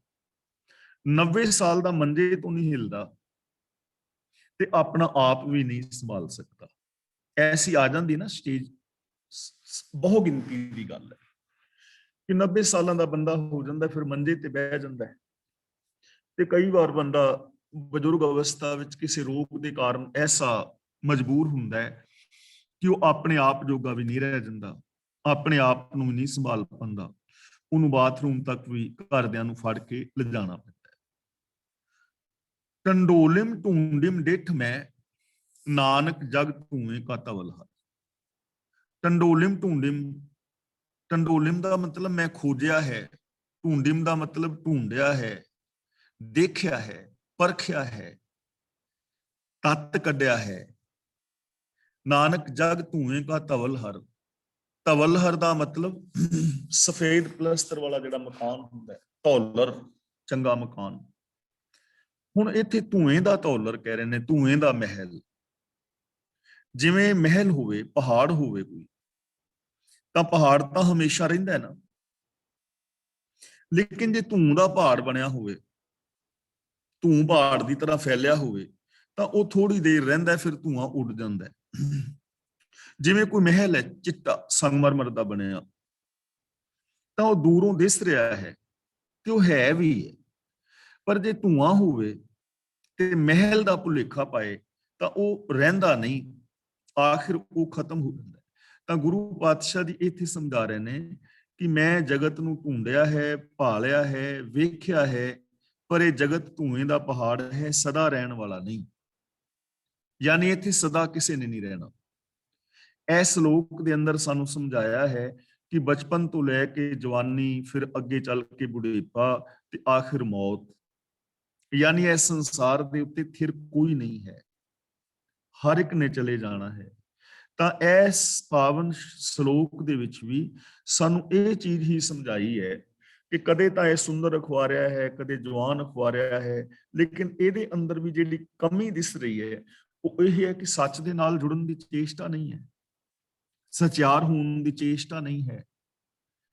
ਜੀਵਨ ਦਾ ਕੋਈ ਮਹਾਨ ਵੱਡਾ ਏਮ ਔਰ ਗੋਲ ਨਹੀਂ ਕਿ ਮੈਂ ਜਿਵੇਂ ਜਿਵੇਂ ਮੇਰੀ ਉਮਰ ਵੱਧ ਰਹੀ ਹੈ ਤਾਂ ਮੈਂ ਕੁਝ ਸਮਾਜ ਸੁਧਾਰ ਵਾਸਤੇ ਕਰ ਜਾਵਾਂ, ਰਾਜਨੀਤੀ ਦੇ ਅੰਦਰ ਕੋਈ ਨਵੀਆਂ ਪਿਰਤਾਂ ਪਾ ਜਾਵਾਂ, ਧਰਮ ਦੀ ਦੁਨੀਆ ਵਿੱਚ ਕੁਝ ਮਹਾਨਤਾ ਖੱਟ ਜਾਵਾਂ, ਜਾਂ ਆਰਥਿਕ ਦੁਨੀਆ ਵਿੱਚ ਕੁਝ ਐਸਾ ਕਰ ਜਾਵਾਂ ਕਿ ਲੋਕ ਯਾਦ ਕਰਦੇ ਰਹਿਣ, ਪਰਿਵਾਰਕ ਜ਼ਿੰਦਗੀ ਵਾਸਤੇ ਕੁਝ ਐਸਾ ਦੇ ਜਾਵਾਂ। ਲੇਕਿਨ ਐਸੀ ਕੋਈ ਚੇਸ਼ਟਾ ਹੀ ਨਹੀਂ ਹੈ। ਆਖਿਰ ਬੰਦਾ ਮਰ ਜਾਂਦਾ ਹੈ, ਖਤਮ ਹੋ ਜਾਂਦਾ ਹੈ, ਪਰ ਜੀਵਨ ਦੇ ਅੰਦਰ ਜੋ ਕਰ ਸਕਦਾ ਸੀ ਉਹ ਨਹੀਂ ਕਰ ਪਾਉਂਦਾ। ਤਾਂ ਸਾਨੂੰ ਵੀ ਚਾਹੀਦਾ ਕਿ ਸਾਡੀ ਵੀ ਜਿਵੇਂ ਜਿਵੇਂ ਉਮਰ ਵੱਧ ਰਹੀ ਹੈ, ਕਿਤੇ ਅਸੀਂ ਵੀ ਇਸੇ ਕੈਟੇਗਰੀ ਵਿੱਚ ਤੇ ਨਹੀਂ ਕਿ ਅਸੀਂ ਵੀ ਇੱਕ ਦਿਨ ਮਾਰ ਹੀ ਜਾਣਾ ਹੈ ਬਸ, ਤੇ ਉਸ ਤੋਂ ਬਾਅਦ ਘਰਦਿਆਂ ਦੇ ਉੱਤੇ ਡੱਬੇ ਦਾ ਭਾਰ ਪੈਣਾ ਹੈ। ਤੇ ਜਾਂ ਜਿਵੇਂ ਆਪਾਂ ਉਸ ਦਿਨ ਵਿਚਾਰ ਕੀਤੀ ਸੀ ਕਿ ਹੋ ਸਕਦਾ ਆਪਣਾ ਡੱਬਾ ਖਰੀਦ ਕੇ ਵੀ ਧਰ ਜਾਏ, ਇੰਨਾ ਕਿ ਨਾ ਕੁਛ ਕਰ ਜਾਓ। मैं कुछ कर जावां, तुसी कुछ कर जाओ। हर इंसान समाज का कुछ करे, नवा करे, एवें ही जम के ते जिंदगी बिता के एवें ही ना मर जाए, कुछ ना कुछ जिंदगी के अंदर चंगा कर जाए, जो भी कर सकता है, जिन्ना भी कर सकता है, जिन्नी भी किसी की समर्था है। अगे बचन करते ने, तू करता पुरख अगम है, आप सृष्ट उपाति। पुरख का मतलब रमिया हुआ, जर्रे जर्रे के अंदर। अगम का मतलब अपहुंच, जिस तक पहुंच नहीं। सृष्ट उपाति का मतलब सृष्ट पैदा की है, उपाई है कि हे सिरजनहार तू सब विच मौजूद है। पुरख का मतलब जो सारियां दे अंदर मौजूद है, हर थां ते मौजूद है। तू सृष्टि पैदा की है, सृष्टि उपाई है, यह सृष्टि तेरा ही रूप है, तेरा ही खलारा है, तू ही सब थां ते पसरिया हुआ है। हुण देखो सानू की समझाना चाह रहा है। पिछले 2 श्लोकां दे विच दस्सिया है ना कि 10 बाल तन 20 रवण, ਜਾਂ पहले प्यार लगा थन दुध। हुण चाहिदा की सी कि करता पुरख सी अंदर हर एक दे, रब्बी गुण सन हर इंसान दे अंदर, बड़ियां वड्डियां वड्डियां क्वालिटीज सन, बड़े वड्डे वड्डे पॉसिबिलिटीज साडे अंदर ने। हर इंसान दे अंदर बहुत वड्डी वड्डी क्वालिटीज ने, सच्चाई दी, दया धर्म दी, जां विद्वता दी, जां ज्ञान दी, कोई भी किसी चीज का कोई अंत ही नहीं है। लेकिन बंदा उन्हां दी वरतों नहीं कर रहा। अगम का मतलब अपहुंच, तू करता पुरख अगम है, तू करता है, सारियां दे अंदर समाया हुआ है, ते फिर भी अगम का मतलब फिर भी साडे तो अपहुंच है, साडी पहुंच नहीं तेरे तक है। ना दुखान कि जेड़ा रब जर्रे जर्रे विच समाया हुआ है वो अगम होवे, साडी पहुंच तो परे होवे, किवें हो गया? वो दूर तो नहीं बैठा। ਅਸੀਂ 12 ਮਾਹ ਦੀ ਪਾਵਨ ਬਾਣੀ ਵਿੱਚ ਵੀ ਵਿਚਾਰ ਕੀਤੀ ਸੀ, ਜਲ ਥਲ ਮਹੀਲ ਪੂਰਿਆ ਰਵਿਆ ਵਿੱਚ ਵਣਾ, ਸੋ ਪ੍ਰਭ ਚਿਤ ਨ ਆਵੇ। ਹੁਣ ਸਾਡੇ ਤੋਂ ਅਗੰਮ ਕਿਵੇਂ ਹੈ, ਇਹ ਚੀਜ਼ ਸਮਝਣ ਵਾਲੀ। ਇਹ ਸੱਚ ਸਾਡੇ ਸਾਰਿਆਂ ਦੇ ਅੰਦਰ ਮੌਜੂਦ ਹੈ, ਪਰ ਅਸੀਂ ਸੱਚ ਦੀ ਵਰਤੋਂ ਨਹੀਂ ਕਰਦੇ ਤੇ ਸਾਡੇ ਤੋਂ ਤੇ ਅਪਹੁੰਚ ਹੀ ਹੋਇਆ ਨਾ, ਸਾਡੇ ਤੋਂ ਪਹੁੰਚ ਹੀ ਨਹੀਂ ਸੱਚ ਤੱਕ, ਸਾਡੀ ਪਹੁੰਚ ਤੇ ਝੂਠ ਤੱਕ। ਸਾਡੇ ਅੰਦਰ ਪ੍ਰੇਮ ਦਾ ਸਾਗਰ ਹੈ, ਸਾਡੇ ਅੰਦਰ ਪ੍ਰੇਮ ਦੇ ਨਾਲ ਭਰਿਆ ਹੋਇਆ ਹੈ ਹਿਰਦਾ, पर साडी प्रेम तक पहुंच ही नहीं, साडी पहुंच ते ईर्खा तक, असीं जैलसी कर रहे हैं। साडे अंदर निर्वैरता का गुण मौजूद है, पर साडी पहुंच ही नहीं निर्वैरता तक, असीं निर्वैरता नूं यूज नहीं कर रहे, साडी पहुंच वैर भाव तक। तां इस तरह करता साडे अंदर हुंदियां होइयां भी साडे तो अपहुंच है, असीं उहदे तो विछड़े हुए हां, दूर हां। रब दूर नहीं, ਅਸੀਂ दूर हाँ, सच दूर नहीं, ਅਸੀਂ सच ਦੇ ਨਾਲੋਂ ਨਾਤਾ ਤੋੜਿਆ ਹੋਇਆ है, सच ਦੇ अंदर है। ਤਾਂ हे प्रभु तू आप एक कायनात पैदा की है, तू करता है, सारियां ਦੇ अंदर समाया होया है, फिर भी अपहुंच है। रंग परंग उपार्जना बहु बहु विध भांति। रंग परंग का मतलब रंग बिरंगी, कई रंगां दी। उपार्जना का मतलब पैदा की, बहु बहु विध भांति, भांति पढ़ना है, बहु बहु विध भांति। भांति का मतलब तरह, कई भांति दी। तां ये रचना कई रंगां दी, कई किस्मां दी और कई तरीकिਆਂ ਦੇ ਨਾਲ ਬਣਾਈ है। ਇੱਥੇ कई सारे नेम ने, कई किस्म ਦੇ रंग ने, कई किस्म ਦੀਆਂ किस्मां ने। ਹੁਣ रंग बिरंगी सृष्टि है ना, किन्ने जीव जंत ने, जे ਅਸੀਂ गिनती करिए तो नहीं कर पावांगे। किन्नी वनस्पति है, किन्ने तारे ने, खंड मंडल ब्रह्मांड ने, अनंत आकाश गंगावां ने, मनुख मात्र ने। हर इंसान की सोच वखरी है, सब दे फिंगरप्रिंट वखरे ने, अकल वखरी है, शक्ल वखरी है, किन्ना वखेवा है, किन्नी तरह का है। जे असीं गिनती करिए तो नहीं ना गिन पावांगे। अनेकां किस्मां दी, अनेकां रंगां दी, अनेकां तरीकिਆਂ ਦੀ। हे प्रभु तू एक कायनात पैदा की है कि तू इस कायनात तो बाहर नहीं, आप इहदे अंदर है। तू जान है जिन उपाई है, सब खेल तुमाती। तुमाती का मतलब तेरा। जिन का मतलब इत्थे जिन्हां ने नहीं है। जे जिन का नन्ना मुक्ता हुंदा फिर उहदा अर्थ होना सी जिन्हां ने। पर जदों भी गुरबाणी दे अंदर जिन और तिन दे नाल सिहारी लगी होवे ना लास्ट अखर नाल, तां उदों वो सिंगुलर शब्द हुंदा है। जिंदा मतलब जिसने जगत ਦਾ ਇਹ ਸਾਰਾ ਤਮਾਸ਼ਾ ਤੇਰਾ ਹੀ ਬਣਾਇਆ ਹੋਇਆ ਹੈ ਤੇ ਇਸ ਤਮਾਸ਼ੇ ਦੇ ਭੇਦ ਨੂੰ ਤੂੰ ਆਪ ਹੀ ਜਾਣਦਾ ਹੈ ਜਿਸ ਨੇ ਇਹ ਖੇਲ ਰਚਿਆ ਹੈ। ਯਾਨੀ ਜੇ ਅਸੀਂ ਇਹਦਾ ਅੰਤ ਜਾਣਨਾ ਚਾਹੀਏ ਤਾਂ ਅੰਤ ਨਹੀਂ ਜਾਣ ਪਾਵਾਂਗੇ। ਕਦੋਂ ਸ੍ਰਿਸ਼ਟੀ ਪੈਦਾ ਹੋਈ, ਕਿਵੇਂ ਪੈਦਾ ਹੋਈ, ਥਿਤਵਾਰ ਨਾ ਜੋਗੀ ਜਾਣੈ, ਰੁੱਤ ਮਾਹ ਨਾ ਕੋਈ, ਜਾ ਕਰਤਾ ਸ੍ਰਿਸ਼ਟੀ ਕੋ ਸਾਜੇ, ਆਪੇ ਜਾਣੈ ਸੋਈ। ਜੇ ਅਸੀਂ ਜਾਣਨਾ ਚਾਹੀਏ ਤਾਂ ਇਹਦਾ ਅੰਤ ਜਾਣ ਨਹੀਂ ਪਾਵਾਂਗੇ, ਕੋਈ ਵੀ ਨਹੀਂ ਜਾਣ ਪਾਏਗਾ। ਇਹ ਅਨੰਤ ਹੈ, ਤੂੰ ਆਪ ਹੀ ਜਾਣਦਾ ਜਿਸ ਨੇ ਇਹ ਰਚਨਾ ਆਪਣੇ ਆਪ ਤੋਂ ਰਚੀ ਹੈ। ਲੇਕਿਨ ਇੱਕ ਸਚਾਈ ਬਿਆਨ ਕਰ ਰਹੇ ਨੇ, ਇੱਕ ਆਵੇਂ ਇੱਕ ਜਾਹੇ ਉੱਠ। ਇਥੇ ਇੱਕ ਦੇ ਕੱਕੇ ਨਾਲ ਸਿਹਾਰੀ ਲੱਗੀ ਹੈ।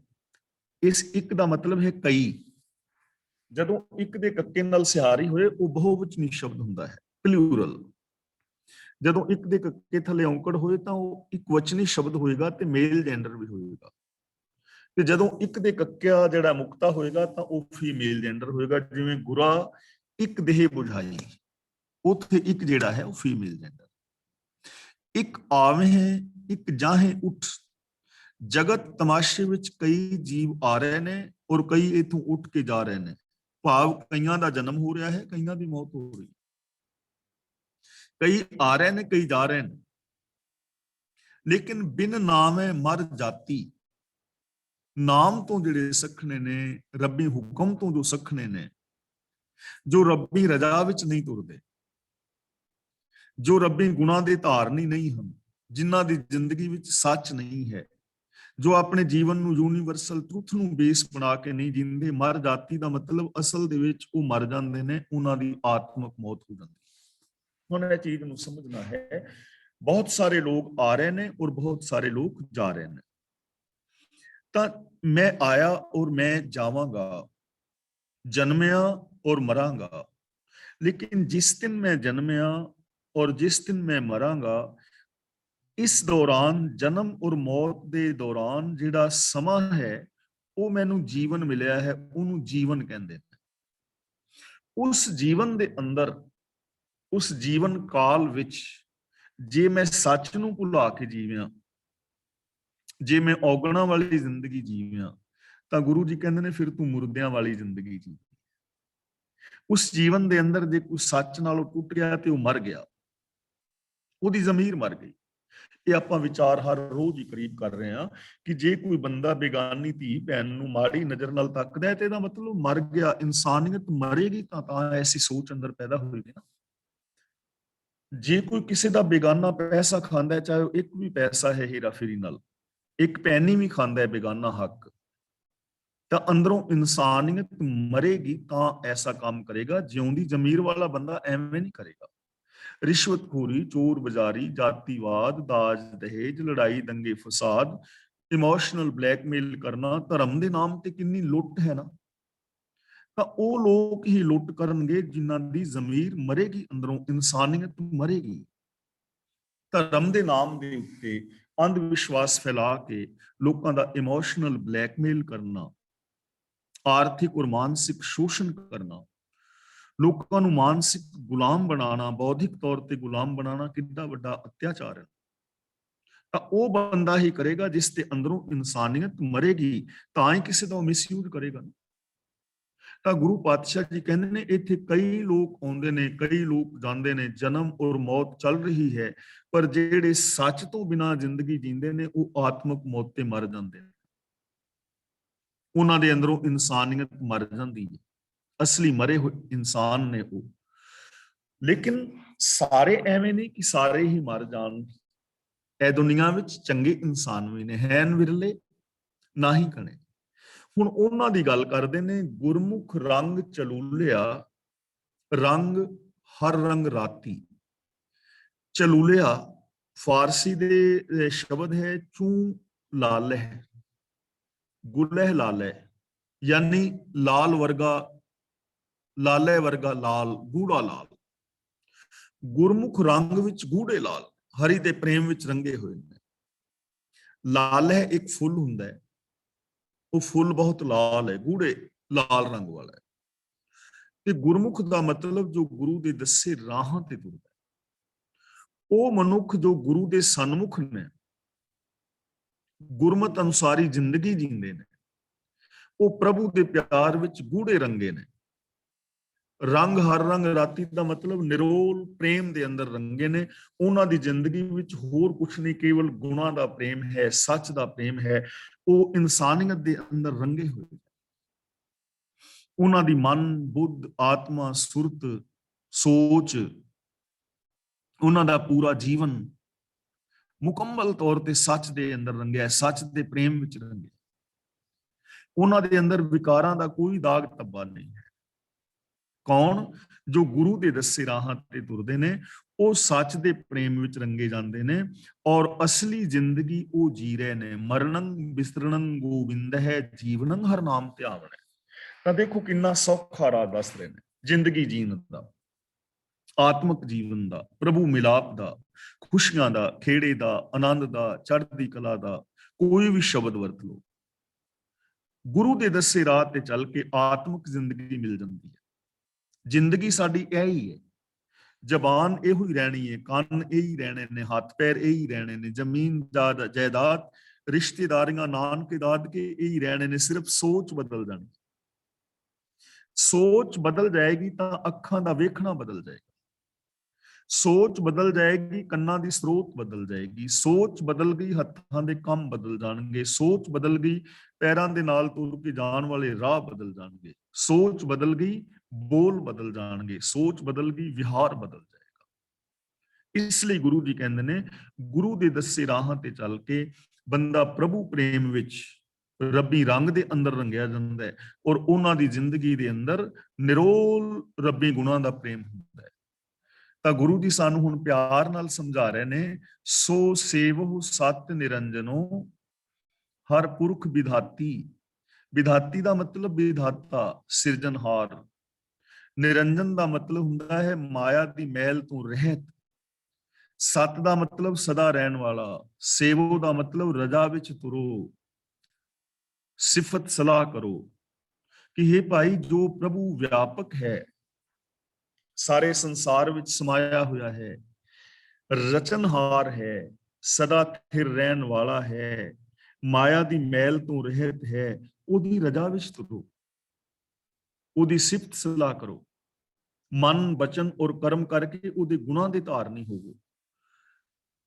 ਤੂੰ ਆਪੇ ਆਪ ਸੁਜਾਨ ਹੈ, ਵੱਡ ਪੁਰਖ ਵਡਾਤੀ। ਵਡਾਤੀ ਦਾ ਮਤਲਬ ਵੱਡਾ, ਸੁਜਾਨ ਦਾ ਮਤਲਬ ਚੰਗੀ ਤਰ੍ਹਾਂ ਜਾਣਨ ਵਾਲਾ, ਸਿਆਣਾ। ਪੁਰਖ ਦਾ ਮਤਲਬ ਰਮਿਆ ਹੋਇਆ। ਕਿ हे ਪ੍ਰਭੂ, ਤੂੰ ਸਭ ਤੋਂ ਵੱਡੀ ਹਸਤੀ ਹੈ, ਤੂੰ ਆਪ ਸਭ ਕੁਝ ਜਾਣਨ ਵਾਲਾ ਹੈ, ਤੂੰ ਸਰਬ ਵਿਆਪਕ ਹੈ। ਦੇਖੋ ਜਿਹੜੇ ਰੱਬ ਵਿੱਚ ਵਿਸ਼ਵਾਸ ਰੱਖਦੇ ਨੇ ਨਾ ਲੋਕ, ਜੇ ਉਹ ਇਸ ਚੀਜ਼ ਦੇ ਉੱਤੇ ਵਿਸ਼ਵਾਸ ਕਰਨ ਕਿ ਰੱਬ ਸਭ ਕੁਝ ਜਾਣਨ ਵਾਲਾ ਹੈ, ਮੇਰੇ ਅੰਦਰ ਦੀ ਭਾਵਨਾ ਨੂੰ ਜਾਣਦਾ ਹੈ, ਮੇਰੇ ਹਰ ਵਕਤ ਨਾਲ ਹੈ, ਤਾਂ ਫਿਰ ਇਸ ਚੀਜ਼ ਤੇ ਉਹ ਅਮਲ ਵੀ ਕਰਨ ਨਾ। ਜਦੋਂ ਇਹ ਸਮਝਣਗੇ ਕਿ ਰੱਬ ਮੇਰੇ ਬੋਲਾਂ ਨੂੰ ਸੁਣ ਰਿਹਾ, ਤਾਂ ਫਿਰ ਚੁਗਲੀ, ਨਿੰਦਾ, ਝੂਠ ਥੋੜਾ ਬੋਲਣਗੇ, ਫਿਰ ਕੌੜਾ ਥੋੜਾ ਬੋਲਣਗੇ, ਮਾੜੇ ਕਰਮ ਥੋੜੀ ਕਰਨਗੇ। ਲੋਕ ਗੱਲਾਂ ਕਰ ਰਹੇ ਨੇ ਲੇਕਿਨ ਅਮਲੀ ਜ਼ਿੰਦਗੀ ਵਿੱਚ ਨਹੀਂ ਹੈ। ਤਾਂ ਗੁਰੂ ਪਾਤਸ਼ਾਹ ਜੀ ਸਾਨੂੰ ਅਮਲੀ ਜ਼ਿੰਦਗੀ ਜੀਣ ਦੀ ਪ੍ਰੇਰਨਾ ਦੇ ਰਹੇ ਕਿ हे ਪ੍ਰਭੂ, ਤੂੰ ਸੁਜਾਨ ਹੈ। ਹੁਣ ਲੋਕ ਸਮਝਦੇ ਤੇ ਹਨ ਰੱਬ ਸੁਜਾਨ ਹੈ, ਜਾਣਨ ਵਾਲਾ ਹੈ, ਲੇਕਿਨ ਇਹ ਸਮਝਦੇ ਨੇ ਕਿ ਦੂਜਿਆਂ ਦੀਆਂ ਜਾਣਦਾ, ਮੇਰੀਆਂ ਨਹੀਂ। ਦੂਜਿਆਂ ਦੀਆਂ ਜਾਣਦਾ, ਦੂਜਿਆਂ ਨੂੰ ਅਸੀਂ ਕਵਾਂਗੇ ਰੱਬ ਅੰਤਰਜਾਮੀ, ਰੱਬ ਤੇ ਸਭ ਕੁਝ ਵੇਖ ਰਿਹਾ। ਬੰਦਾ ਪੁੱਛੇ ਵੀ ਜੇ ਰੱਬ ਦੂਜਿਆਂ ਦੀਆਂ ਵੇਖ ਰਿਹਾ ਤੇ ਵੇਖ ਤੇ ਤੇਰੀਆਂ ਵੀ ਰਿਹਾ, ਜਾਣ ਤੇ ਉਹ ਤੇਰੀਆਂ ਵੀ ਰਿਹਾ, ਵੀ ਤੂੰ ਕਿੱਥੇ ਖੜਾ ਹੈ। ਜ਼ਰੂਰਤ ਇਹਨਾਂ ਚੀਜ਼ਾਂ ਨੂੰ ਸਮਝਣ ਦੀ, ਕਿਉਂਕਿ ਸਾਡਾ ਆਪਣਾ ਆਪਾ ਹੀ ਰੱਬ ਦਾ ਰੂਪ ਹੈ ਨਾ। ਮਨ ਤੋਂ ਜੋਤ ਸਰੂਪ ਹੈ ਤੇ ਸਾਡਾ ਆਪਣਾ ਆਪਾ ਤੇ ਜਾਣ ਰਿਹਾ ਸਭ ਕੁਝ ਕਿ ਅਸੀਂ ਖੜੇ ਕਿੱਥੇ। ਜ਼ਰੂਰਤ ਆਪਣੇ ਆਪੇ ਨੂੰ ਪਹਿਚਾਣਨ ਦੀ ਹੈ। ਤੂੰ ਵੱਡੀ ਹਸਤੀ ਵਾਲਾ ਹੈ, ਤੂੰ ਵੱਡਾ ਜਾਣਕਾਰ ਹੈ, ਤੂੰ ਜਗਤ ਦੇ ਅੰਦਰ ਸਮਾਇਆ ਹੋਇਆ ਹੈ। ਜੋ ਮਨ ਚਿਤ ਤੁਧ ਧਿਆਏ ਦੇ ਮੇਰੇ ਸੱਚਿਆ, ਬਲ ਬਲ ਹੋ ਤਿਨ ਜਾਤੀ। हे ਮੇਰੇ ਸੱਚੇ ਪ੍ਰਭੂ, ਜੋ ਮਨ ਕਰਕੇ ਔਰ ਚਿੱਤ ਕਰਕੇ ਤੈਨੂੰ ਧਿਆਉਂਦੇ ਨੇ, ਤੈਨੂੰ ਯਾਦ ਰੱਖਦੇ ਨੇ, ਮੈਂ ਉਹਨਾਂ ਤੋਂ ਕੁਰਬਾਨ ਜਾਣਾ। ਮਨ ਕਰਕੇ ਔਰ ਚਿੱਤ ਕਰਕੇ। ਹੁਣ ਇਹ ਦੋ ਚੀਜ਼ਾਂ ਸਮਝਣ ਵਾਲੀਆਂ ਨੇ। ਮਨ ਦਿਮਾਗ ਦੀ ਉਸ ਐਕਟੀਵਿਟੀ ਦਾ ਨਾਮ ਹੈ ਜਿੱਥੋਂ ਸੰਕਲਪ ਵਿਕਲਪ ਪੈਦਾ ਹੁੰਦੇ ਨੇ। ਚੰਗੇ ਔਰ ਮਾੜੇ ਵਿਚਾਰ, ਨੈਗੇਟਿਵ ਔਰ ਪੋਜ਼ਿਟਿਵ ਵਿਚਾਰ, ਨੈਗੇਟਿਵ ਪੋਜ਼ਿਟਿਵ ਥਿੰਕਿੰਗ, ਇਮੋਸ਼ਨਸ ਜਿੱਥੋਂ ਪੈਦਾ ਹੋ ਰਹੇ ਨੇ ਉਹਨੂੰ ਅਸੀਂ ਮਨ ਕਹਿੰਦੇ ਹਾਂ। ਤੇ ਮਨ ਕਰਕੇ ਰੱਬ ਨੂੰ ਯਾਦ ਰੱਖਣ ਦਾ ਮਤਲਬ ਹੈ ਕਿ ਮਨ ਦੇ ਅੰਦਰ ਜੋ ਵਿਚਾਰ ਪੈਦਾ ਹੋਣ, ਫੁਰਨੇ ਪੈਦਾ ਹੋਣ, ਉਹ ਵੀ ਸੱਚੇ ਪੈਦਾ ਹੋਣ। ਇਹਦਾ ਮਤਲਬ ਮਨ ਕਰਕੇ ਉਹ ਰੱਬ ਨੂੰ ਯਾਦ ਕਰ ਰਿਹਾ, ਕਿਉਂਕਿ ਇਹਦੇ ਮਨ ਦੇ ਵਿੱਚ ਫੁਰਨਾ ਵੀ ਕੋਈ ਹੋਰ ਨਹੀਂ ਫੁਰ ਰਿਹਾ। ਤੇ ਚਿੱਤ ਦਾ ਮਤਲਬ ਚੇਤਾ, ਜੋ ਹਰ ਚੀਜ਼ ਨੂੰ ਚੇਤੇ ਰੱਖਦੀ ਹੈ। ਦਿਮਾਗ ਦੀ ਉਸ ਐਕਟੀਵਿਟੀ ਦਾ ਨਾਮ ਹੈ ਚਿੱਤ, ਜੋ ਹਰ ਚੀਜ਼ ਨੂੰ ਚੇਤੇ ਰੱਖਦੀ ਹੈ। ਹੁਣ ਚੇਤੇ ਦੇ ਅੰਦਰ ਵੀ ਸਿਰਫ ਗੁਣ ਹੀ ਹੋਣੇ ਚਾਹੀਦੇ ਨੇ। ਤੇ ਯਾਦ ਰੱਖਣਾ, ਜਿਹਦੇ ਚੇਤੇ ਵਿੱਚ ਗੁਣ ਹੋਣਗੇ ਨਾ, ਉਹਦੇ ਜੀਵਨ ਵਿੱਚ ਵੀ ਪ੍ਰਗਟ ਹੋਣਗੇ। ਕਿਉਂਕਿ ਜੋ ਪਾਵੇ ਭਾਂਡੇ ਵਿੱਚ ਵਸਤ ਸਾ ਨਿਕਲੇ, ਕਿਆ ਕੋਈ ਕਰੇ ਵਿਚਾਰਾ। ਜੇ ਚਿੱਤ ਦੇ ਅੰਦਰ ਸਟੋਰ ਕੀਤੇ ਨੇ ਨਾ, ਸੱਚ ਸਟੋਰ ਕੀਤਾ ਹੈ, ਦਇਆ ਹੈ, ਪ੍ਰੇਮ ਹੈ, ਤੇ ਨਿਕਲੇਗੀ ਵੀ ਉਹ ਹੀ। ਇਸ ਲਈ ਮਨ ਦੇ ਅੰਦਰ ਔਰ ਚਿੱਤ ਦੇ ਅੰਦਰ ਪ੍ਰਭੂ ਦੇ ਗੁਣਾਂ ਨੂੰ ਵਸਾਉਣਾ ਹੈ। ਸਾਡੀ ਸੋਚ ਦੇ ਅੰਦਰ ਰੱਬੀ ਗੁਣ ਹੋਣ, ਸਾਡੇ ਚੇਤੇ ਵਿੱਚ ਰੱਬੀ ਗੁਣ ਹੋਣ, ਔਰ ਸਾਡੇ ਅੰਦਰ ਫੁਰਨੇ ਜਿਹੜੇ ਫੁਰਦੇ ਨੇ ਉਹ ਵੀ ਗੁਣਾਂ ਦੇ ਫੁਰਨ, ਪੋਜ਼ਿਟਿਵ, ਸਕਾਰਾਤਮਕ, ਭਲੇ ਵਾਲੇ, ਦਇਆ ਵਾਲੇ, ਪਿਆਰ ਵਾਲੇ, ਮੁਹੱਬਤ ਵਾਲੇ, ਨਿਰਭੈਤਾ, ਨਿਰਵੈਰਤਾ ਵਾਲੇ। ਤੇ ਗੁਰੂ ਜੀ ਕਹਿੰਦੇ ਨੇ, ਜਿਹੜੇ ਮਨ ਔਰ ਚਿੱਤ ਕਰਕੇ ਤੈਨੂੰ ਯਾਦ ਕਰਦੇ ਨੇ, ਬਲ ਬਲ ਹੋਣ ਤਿੰਨ ਜਾਤੀ, ਮੈਂ ਉਹਨਾਂ ਤੋਂ ਕੁਰਬਾਨ ਜਾਂਦਾ ਹਾਂ, ਉਹਨਾਂ ਤੋਂ ਵਾਰਨੇ ਸਦਕੇ। ਮੁਬਾਰਕ ਹੈ ਉਹਨਾਂ ਦੀ ਜ਼ਿੰਦਗੀ, ਆਉਣਾ ਸਫਲਾ ਹੈ ਉਹਨਾਂ ਦਾ। ਮੈਂ ਉਹਨਾਂ ਨੂੰ ਫੋਲੋ ਕਰਦਾ ਹਾਂ, ਉਹਨਾਂ ਤੋਂ ਕੁਰਬਾਨ ਜਾਣਾ, ਉਹਨਾਂ ਦਾ ਆਦਰ ਸਤਿਕਾਰ ਕਰਦਾ। ਪਰ ਜਿਹੜੇ ਤੇਰੇ ਨਾਮ ਤੇ ਠੱਗੀਆਂ ਮਾਰ ਰਹੇ ਨੇ, ਜੋ ਧਰਮ ਦੇ ਨਾਮ ਤੇ ਇਮੋਸ਼ਨਲ ਬਲੈਕਮੇਲਿੰਗ ਕਰ ਰਹੇ ਨੇ, ਜਾਂ ਜੋ ਪਿਛਲੇ 2 ਸ਼ਲੋਕ ਅਸੀਂ ਪੜ੍ਹੇ ਨੇ ਨਾ, ਪਹਿਲੇ ਪਿਆਰ ਲਗਾ ਥਣ ਦੁੱਧ, ਦੂਜੇ ਮਾਏ ਬਾਪ ਕੀ ਸੁਧ, ਜਾਂ 10 ਬਾਲ ਤਨ 20 ਸ਼ਰਵਣ, 30 ਕਾ ਸੁੰਦਰ ਕਹਾਵੇ, ਜਿਹੜੇ ਉਸ ਤਰ੍ਹਾਂ ਹੀ ਜ਼ਿੰਦਗੀ ਬਿਤਾ ਕੇ ਚਲੇ ਜਾਂਦੇ ਨੇ, ਆਇਆ ਗਿਆ ਮੋਇਆ ਨਾਉ ਵਾਲੀ ਜ਼ਿੰਦਗੀ ਜੀ ਜਾਂਦੇ ਨੇ, ਉਹਨਾਂ ਦਾ ਕੀ ਜ਼ਿਕਰ ਕਰਨਾ, ਉਹਨਾਂ ਨੂੰ ਕੀ ਸਤਿਕਾਰ ਦੇਵਾਂ, ਉਹਨਾਂ ਦੀ ਕੀ ਸਿਫਤ ਕਰਾਂ। ਹੇ ਮਾਲਕ, ਮੈਂ ਉਹਨਾਂ ਤੋਂ ਕੁਰਬਾਨ ਹਾਂ ਜੋ ਮਨ ਔਰ ਚਿੱਤ ਦੇ ਅੰਦਰ ਤੇਰੇ ਗੁਣਾਂ ਨੂੰ ਵਸਾ ਕੇ ਜੀ ਰਹੇ ਨੇ, ਜੋ ਤੇਰੀ ਰਜ਼ਾ ਦੇ ਵਿੱਚ ਤੁਰਦੇ ਨੇ, ਉਹ ਮਹਾਨ ਨੇ। ਗੁਰੂ ਜੀ ਰਹਿਮਤ ਕਰਨ ਕਿ ਅਸੀਂ ਵੀ ਐਸੀ ਜ਼ਿੰਦਗੀ ਜਿਹੜੀ ਹੈ ਉਹ ਜੀ ਸਕੀਏ, ਜਿਸ ਕਰਕੇ ਸਾਡਾ ਵੀ ਇਹ ਜੀਵਨਾ ਸਫਲ ਹੋ ਜਾਏ। ਤਾਂ ਅੱਜ ਦੀ ਵਿਚਾਰ ਇੱਥੇ ਸਮਾਪਤ ਕਰਦੇ ਹਾਂ। ਹੁਣ ਜੇ ਕਿਸੇ ਵੀਰ ਭੈਣ ਨੇ ਕੋਈ ਸਵਾਲ ਪੁੱਛਣਾ ਹੈ, ਅੱਜ ਦੀ ਵਿਚਾਰ ਪ੍ਰਥਾ ਹੈ, ਤਾਂ ਉਹ ਸਵਾਲ ਪੁੱਛ ਸਕਦਾ ਹੈ। ਔਰ ਜੇ ਕਿਸੇ ਵੀਰ ਭੈਣ ਨੇ ਆਪਣੇ ਵਿਊਜ਼ ਦੇਣੇ ਨੇ, ਤਾਂ ਉਹ ਆਪਣੇ ਵਿਊਜ਼ ਦੇ ਸਕਦੇ ਨੇ। ਅਗਲੀ ਕਾਰਵਾਈ ਵੀਰ ਜੀ ਤਰਲੋਚਨ ਸਿੰਘ ਜੀ ਕਰਨਗੇ, ਔਰ ਜੋ ਕੱਲ ਦਾ ਪ੍ਰੋਗਰਾਮ ਹੈ ਉਹ ਵੀ ਭਾਈ ਸਾਹਿਬ ਦੱਸ ਦੇਣਗੇ। ਤੇ ਜੋ ਫੇਸਬੁੱਕ ਤੇ ਮੇਰੇ ਵੀਰ ਔਰ ਭੈਣਾਂ ਸਰਵਣ ਕਰ ਰਹੇ ਨੇ, ਉਹਨਾਂ ਦਾ ਮੈਂ ਤਹਿ ਦਿਲੋਂ ਧੰਨਵਾਦ ਕਰਦਾ ਕਿ ਆਪ ਇਹਨਾਂ ਪਿਆਰ ਬਖਸ਼ਦੇ ਹੋ। ਤੇ ਵਿਦਵਾਨ ਪੁਰਸ਼ ਭਾਈ ਸਾਹਿਬ ਸਿੰਘ ਜੀ ਵੀ ਸਰਵਣ ਕਰ ਰਹੇ ਨੇ। ਤੇ ਭਾਈ ਸਾਹਿਬ ਜੇ ਕੋਈ ਸੁਝਾਅ ਦੇਣਾ ਚਾਹੋ ਤਾਂ ਆਪ ਮੈਸੇਂਜਰ ਰਾਹੀਂ ਮੈਨੂੰ ਦੇ ਸਕਦੇ ਹੋ, ਮੈਂ ਆਪ ਦੇ ਸੁਝਾਵਾਂ ਦਾ ਸਤਿਕਾਰ ਕਰਾਂਗਾ। ਵਾਹਿਗੁਰੂ ਜੀ ਕਾ ਖਾਲਸਾ, ਵਾਹਿਗੁਰੂ ਜੀ ਕੀ ਫਤਿਹ। ਹੈਲੋ ਜੀ।